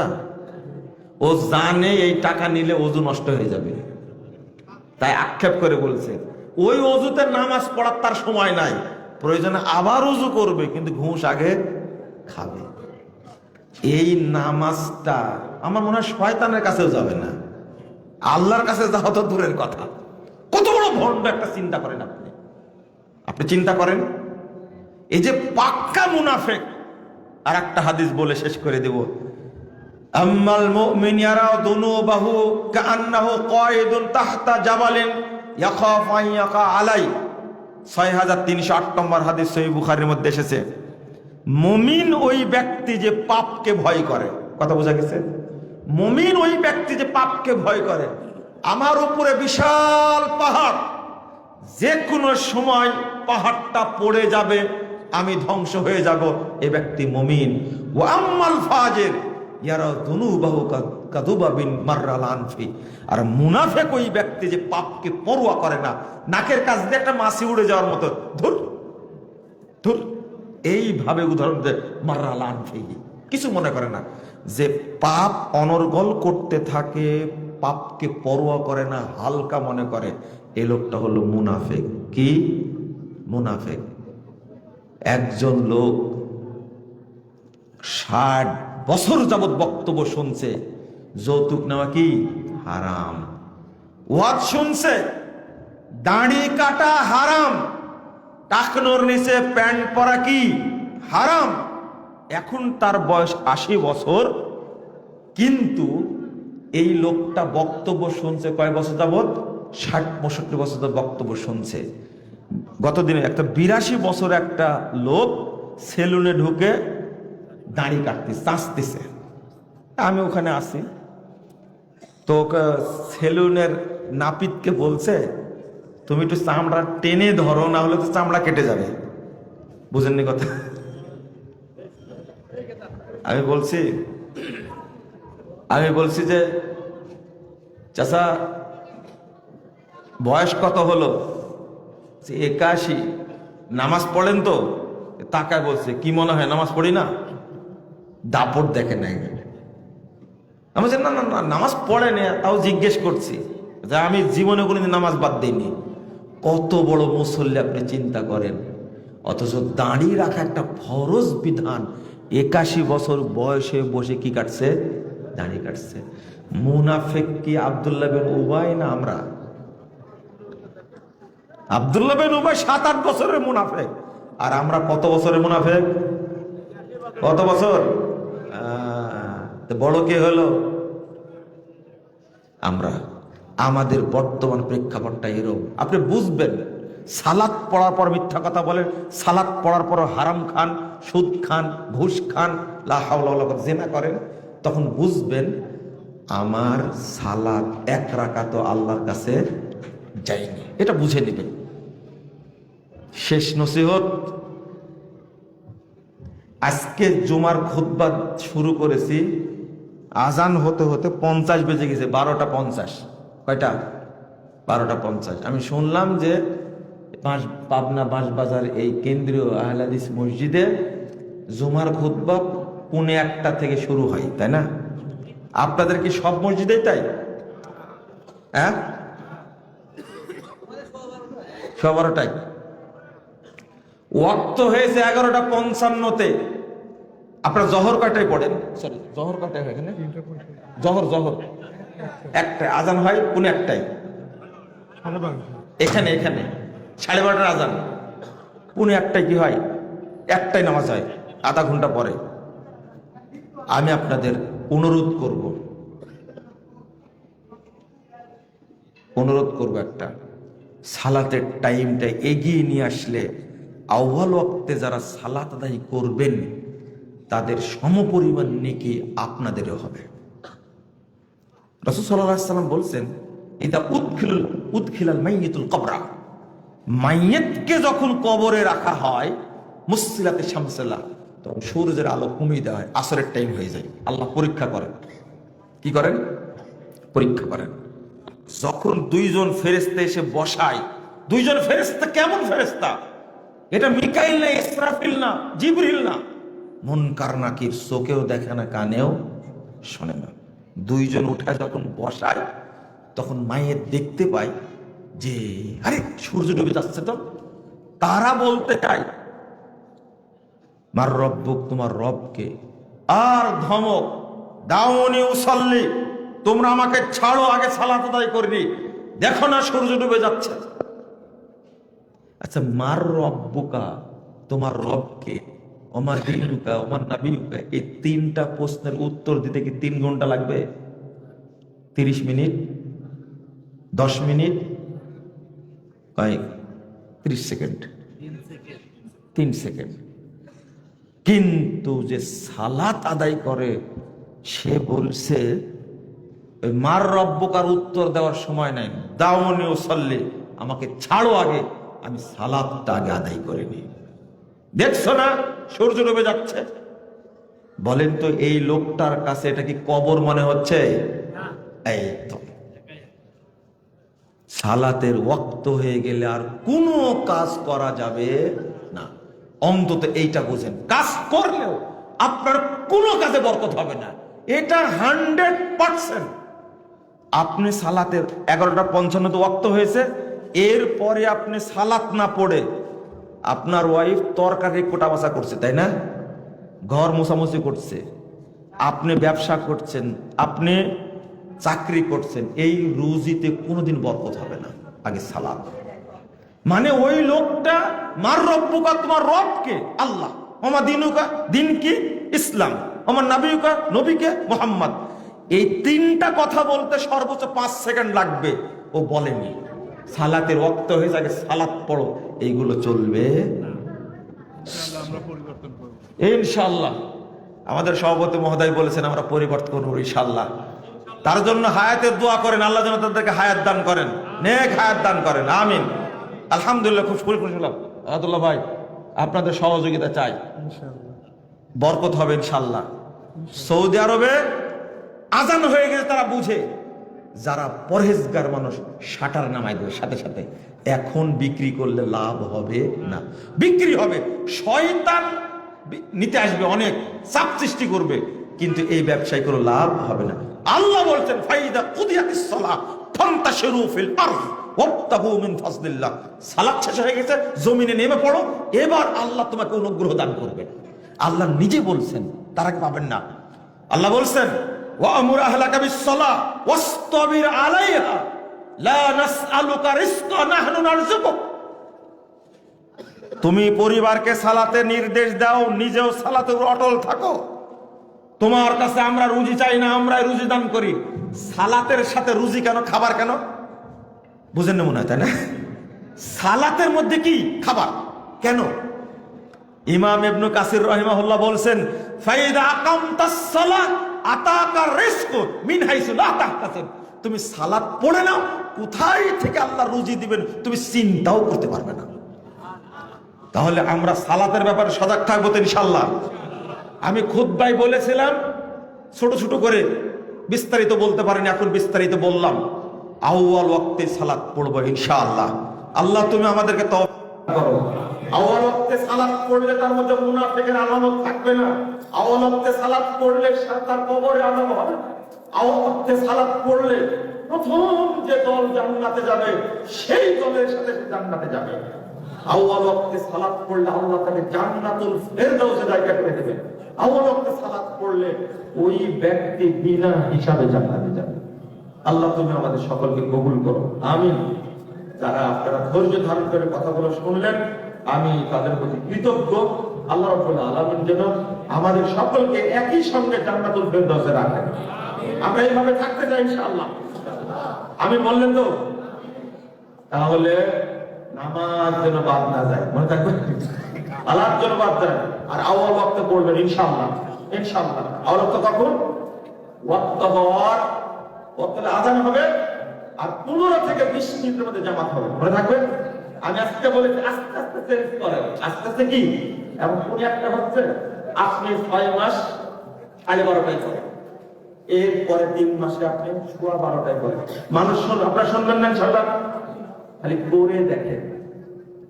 উদাহরণ দারুল বোধে আপনারা গেছে, আমার আব্বা মা এখনো বেঁচে আছে, শুধু একদিন বললাম এইভাবে তো আযান দেওয়া ঠিক না, কি করতে হবে? ওয়াক্তে আযান দিতে হবে। মুয়াজ্জিনকে বললো ঠিক আছে আগামীকাল থেকে তাই করো।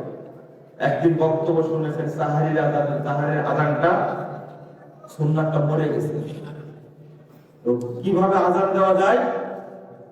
তখন বলছেন ফজর হওয়ার আগে 1 ঘন্টা আগে সাহারির আযান দিতে হবে। আব্বা মুয়াজ্জিনকে ডেকে বলছে যে আগামীকাল থেকে ফজরের 1 ঘন্টা আগে সাহারির আযান দিবা। চলছে 4-5 বছর যাবত, কেউ তো কিছু বলে না। আপনি কি বুঝছেন?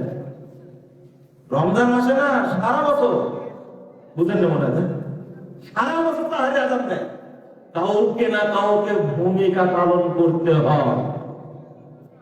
বাঘা থানার ওসি সাহেব আমাকে বললেন, আচ্ছা ভাই আপনাদের ওখানে অনেক রাতে আযান হয়। হ্যাঁ হয়তো আপনার সমস্যা, কিন্তু আমার সমস্যা না, মানুষ এসে বলে তাই। এলাকার মানুষের সমস্যা নাই, আপনার সমস্যা কেন? কথা কি বুঝতে পারছেন? আর কথা বলেন তাকে যে মানে সাহারির আযান হয় সারা বছর, শুধু রমাদানে না, কেউ কিছু বলে না। আপনারাও সুন্নাত অনুযায়ী চালু করেন, সব জনগণ মেনে নেবে ইনশাআল্লাহ। আল্লাহ তুমি আমাদের তৌফিক দান করো, আমিন। আর প্রশ্ন করেন না, এত প্রশ্ন করছেন কেন? হুজুর বিবাহের সময় পিতাদেরকে একটু অনুগত করুন আর কি। ও যুবক সেবাতে চলেছে, তাই না? তোমার ফেসবুক তোমাকে ধ্বংস করেছে, ইউটিউব তোমাকে ধ্বংস করেছে, তোমার গার্লফ্রেন্ড তোমাকে নষ্ট করেছে, নালে প্রশ্ন করবে কেন? হ্যাঁ, পিতাদেরকেও বলবো বর্তমান যুগ খারাপ যুগ, আপনি ছেলের বয়স হয়ে গেছে, সাথে বিয়ে দেন, বরকত হবে ইনশাআল্লাহ। এই ছেলেটা জেনা হবে না, এ গোপনে অনেক জেনা করেন, আস্তাগফিরুল্লাহ। কারণ ছেলের চেহারা দেখলে বুঝেন না আপনি, ওর চেহারা লাবণ্য নাই, এটা বুঝেন না আপনি। একটা 17-18 বছরের বাচ্চাটা কেমন হওয়া লাগবে, ওর চেহারা সেই জিনিসটা নাই কেন, এটা আপনি বুঝেন। বিয়ে দিচ্ছেন না কেন আপনি? আপনি সব বুঝেন, কিন্তু বুঝে কি করবেন? ডুবে ডুবে জল খান, আপনি প্রকাশ করতে চান। ছেলে উপযুক্ত হয়েছে বিয়ে দিতে, বৌমাকে খাওয়াবেন, ছেলেকে খাওয়াবেন। আর যদি বলেন ছেলে যখন 1 পায়ে দাঁড়াবে তখন বিয়ে করবে, ও যেদিন 1 পায়ে দাঁড়াবে তখন আর দাঁড়ায় থাকতে পারবে না, মনে রাখবেন।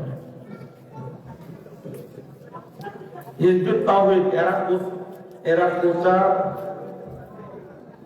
টাকার বিনিময়ে প্রচার করে, টাকার বিনিময়ে করলে তার পিছনে সালাত হয় না। ওরা জাহেল, ওদের ফতোয়া নিতে হবে কেন? আবু বকর রাদিয়াল্লাহু আনহু খলিফা, তিনিও বেতন নিতেন, আপনি জানেন? ওমর রাদিয়াল্লাহু আনহু খলিফা, তিনিও বেতন নিতেন, তিনি ছিলেন ইমাম। এটা ভুল কথা, জাহেলদের কথা। নামাজ রোজার পায়ে ইসলামী রাষ্ট্র কায়েম করা ফরজ, কথাটা কতটুকু সত্য? পুরোটাই গাঁজা পরিকল্পনা। গাঁজা বেশি খাওয়া হয়েছে, কখন যে কি বলছে মুখে তার ঠিক থেকে নাই। জান্নাতের টিকিট বিক্রি করছে, আবার বলছে দাঁড়িপাল্লায় ভোট না দিলে কুরআনকে অপমান করা হয়। ও লালনরা কুরআনকে হাদিসকে অপমান করলে অপমান হয়, আর আমরা করলে হয় না? হয় না? বড় বড় নেতা কি বাজে কথা বলছে। আমি স্পষ্ট করেই বলেছি, জামাত ইসলামের উচিত যারা আলেম তাদেরকে কাজে লাগানো, বেফায়েস কথা যেন তারা না বলে। জাহেল যারা কোনোদিন ইসলামের খেদমত হয়নি, কিয়ামত পর্যন্ত হবে। ওই যে কুষ্টিয়ার এক জাহেল আছে না, যে কথা বলে, আস্তাগফিরুল্লাহ, নবীদের চেয়ে সাংবাদিকদের মর্যাদা একটু বেশি, তাই না? নবী অর্থ সাংবাদিক বলছে না, আহলে হাদিসদেরকে বলে আহলে কবিশ। এমপি হিসেবে আর কাউকে পাইনি, ওই প্রার্থী এগিয়ে দিতে হবে, তাই না? ভোটও পাবেন ইনশাআল্লাহ। সেই রকম আল্লাহ যেন আমাদের বুঝার তৌফিক দান করেন। এই সমস্ত প্রশ্ন করেন কেন আপনারা? আমরা তো বলি রাজনীতি করেন, কিন্তু ইসলাম মাথায়া, ইসলামের 12টা বাজার না, দয়া করে 12টা বাজার এই কাজটা করে না। হাওলা ওয়ালা কুওয়াতা ইল্লা বিল্লাহ। আর যারা মূর্খতা করবে, যারা শিক্ষিত বলে দাবি করে, তারা এগুলো করবে না। একজন বলছে সাইদি সাহেব যখন ভোট দিতে যাবেন সাইদি সাহেব উপস্থিত থাকবে। এই আকীদা কুফরি আকীদাকে কি জানেন? এটা দেওবন্দি আকীদা। রূহে জাসাদিতে তারা আসবে, এসে উপস্থিত থাকবে। এই কথা কি বক্তব্য বলার মতো কথা? না, এর বাজে কথা বাদ দেন। তাই আলেমদের উপর খারাপ আচরণ বা অত্যাচার করলে এর প্রতিফলন কি? প্রতিফলন কি জানে? নিরপরাধ আলেম তার উপর অত্যাচার করলে যেটা হবে, আহমদ বিন হাম্বল বলছেন, লুহুমুল উলামা মাসমুমা মান শান্নাহা মালিদা ওয়া তাকালা। যে আলেমদের নিয়ে খেলা করে, আলেমদের গোশত খায়, অপমান অপদস্থ করে, সে ব্যক্তি চিররুদ্ধ হয়ে যায়। আর যে তার গোশত খায়, সে কঠিন রোগে আক্রান্ত হয়ে মারা যায়। খবরদার, আলেমদের অত্যাচার করেছে না আপনাদের হযরত? কি অবস্থা হচ্ছে বুঝেন না? আর জীবনে করেন না, কিন্তু আমাদের অত্যাচার করেছে, করেনি? সাবধান। তবে মজার ব্যাপার শুনলাম, বিগত সরকারের আমলে, জোট সরকারের আমলে বড় বড় আলেমদেরকে গ্রেফতার করা হলো, আহলে হাদিসদের আলেমদের গ্রেফতার করা হয়েছিল না? বহু মসজিদ মাদ্রাসা বন্ধ করে দেওয়া হয়েছে। কিন্তু আমি আশ্চর্য হলাম, গালিব স্যার যখন জেলখানা থেকে বের হন, তখন বিএনপির চেয়ারপারসন বেগম খালেদা জিয়া, তিনি ক্ষমা চেয়ে প্রতিনিধি পাঠিয়েছিলেন গালিব স্যারের কাছে। এই কথাটা আমরা জানতাম না। যিনি গেছিলেন প্রতিনিধি হিসাবে, তিনি আমাকে কথাটা দিয়েছেন, বলেন যে হ্যাঁ, জেলখানাতে বের হওয়ার পরে আমাকে বললেন, কিছু হাদিয়া দিলেন, আমাকে বলল এইটা আমাদের একটা ভুল ছিল, আমার জানা ছিল। আর দুইটা মানুষের শ্রদ্ধা, একজন বেঁচে আছে, একজন মারা গেছে। একজন সাইফুর রহমান, সিলেটের অর্থমন্ত্রী ছিলেন না, সাইফুর রহমান বলেছিলেন, মুশাররফ ভাই, এটা বড় একটা অন্যায় হয়েছে, এটা কারা করলো? আর মুশাররফ সাহেব বেঁচে আছেন, যারা বিএনপির, উনি বলেছিলেন সামথিং ইজ রং, এই ভাষাটা বলেছেন। আপনারা কি বুঝতে পারেন কথাটা? আর তাদের নেত্রী ক্ষমা চাওয়ার জন্য রাজশাহীতে লোক পাঠিয়েছেন। আমি এখনো বুঝি না আলেমদের গ্রেফতার করেছিল তারা, বুঝেননি কথা? ও অন্যরা আলেম আর আহলে হাদিস লোকরা আলেম না, বুঝেন? আল্লামা দেওয়ান হোসেন সাইদি সাহেবের সঙ্গে থেকেছি 3 মাস 22 দিন থেকেছি, তার আচরণ দেখেছি। আমার একটা বই জাল হাদিসের কবর রাসূল সাল্লাল্লাহু আলাইহি সাল্লাম বইটি পড়ে তিনি আমার কাছে আমি জেলে যাওয়ার 1 বছর আগে 2013 সালের 25 ডিসেম্বর পত্র লিখেছিলেন। 9 পৃষ্ঠা পত্র লিখেছেন, শিরোনাম দিয়েছেন ভুল সংশোধনে সফলতা আছে, ব্যর্থতা নেই, লজ্জারও জটিল শিরোনাম। আলেম মানুষ, আলেম মানুষ।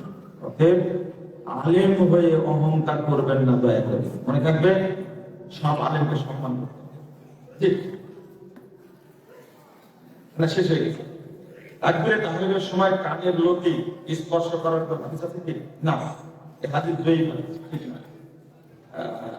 আলেমরা বলে থাকেন বুকের উপর হাত বাঁধার হাদিসটি জয়ীফ, ভুল বলেছে, ও মুহাদ্দিস না। হাতুড়ি ডাক্তার বুঝেন তো? মুহাদ্দিস যদি বলে মেনে নেবে তার কথা। আরে আলবানী হলেন মুহাদ্দিস, তিনি হাদিসকে সহিহ বলেছেন, আপনাকে কে মুহাদ্দিস বলেছেন? স্বীকৃত মুহাদ্দিস আলবানী রাহিমাহুল্লাহ। আপনি বাজে কথা বলবেন না, কে বলেছেন নাম বলবেন সরাসরি। অবশ্যই আপনি যদি মুহাদ্দিস হন তারপরে কথা বলবেন। আমি জানি আপনি মুহাদ্দিস না, আপনি কথা বললেন। অন্তত 15 জন মুহাদ্দিসের স্বীকৃত, তারা আপনাদের উপর হাত পাতে হাদিসকে সহিহ বলেছেন, আর আপনি পণ্ডিত হয়ে গেছেন। যে ব্যক্তি সালাত ছেড়ে দিবে সে সরাসরি কাফের হবে, সরাসরি কাফের, বিধর্মীদের চেয়েও বড় কাফের। কথা বোঝা গেছে? ওর জানাজা পড়বেন না, জানাজার দূরে করা, গোসল করানো যাবে না, কাফন করানো যাবে না, ওর কবরও দেওয়া যাবে, ওকে পুঁতে মাটি দিতে হবে, কবর সমান করে দিতে হবে। সালাত পড়ায় না। ইবলিস শয়তান সবাইকে পথভ্রষ্ট করে, তবে ইবলিসকে পথভ্রষ্ট করছে কিভাবে? শয়তান বিপদগামী হলে কিভাবে? আপনার মতো শয়তান থাকতে তাকে আর কে করবে? এই প্রশ্নটা করে লাভটা কি? আপনি করেছেন, আপনি শয়তানকে বিপদগামী করেছেন। যা প্রশ্ন করে তার উত্তর পাবেন আপনি। আমাদের কাছে আল্লাহকে সুশৃঙ্খল সহিহ ও বিশুদ্ধ মান্না মনে হয়। আমি আল্লাহর পথে ছিলাম, এখন বুঝতে পেরে এসেছি। আমাদের শৃঙ্খলা দেখে আমি অভিভূত হয়েছি। আমি নিয়মিত মসজিদে নামাজ পড়ি, খুব ভালো লাগে আমাদের কথা, আপনাদের কথাগুলো। আমি আপনার এবং শেখ আব্দুল রাজ্জাক ইসলামের বই নিয়মিত পড়ি, আমার জন্য দোয়া করুন। প্রশ্ন করুন, তো আমার একটা ছেলে সন্তান হবে, তাই একটি নাম পছন্দ করে দিবেন, নাম রাখবেন। এটা শেষ, মাঠ তো খালি হবে, এতক্ষণ লোক থাকে, নাম রাখবেন। আপনি একটা নাম বলে দিন। বর্তমান যুগের সবচেয়ে বড় মুহাদ্দিস, বড় শেখ একজন, এখন গ্র্যান্ড মুফতি শেখ সালেহ ফৌজান।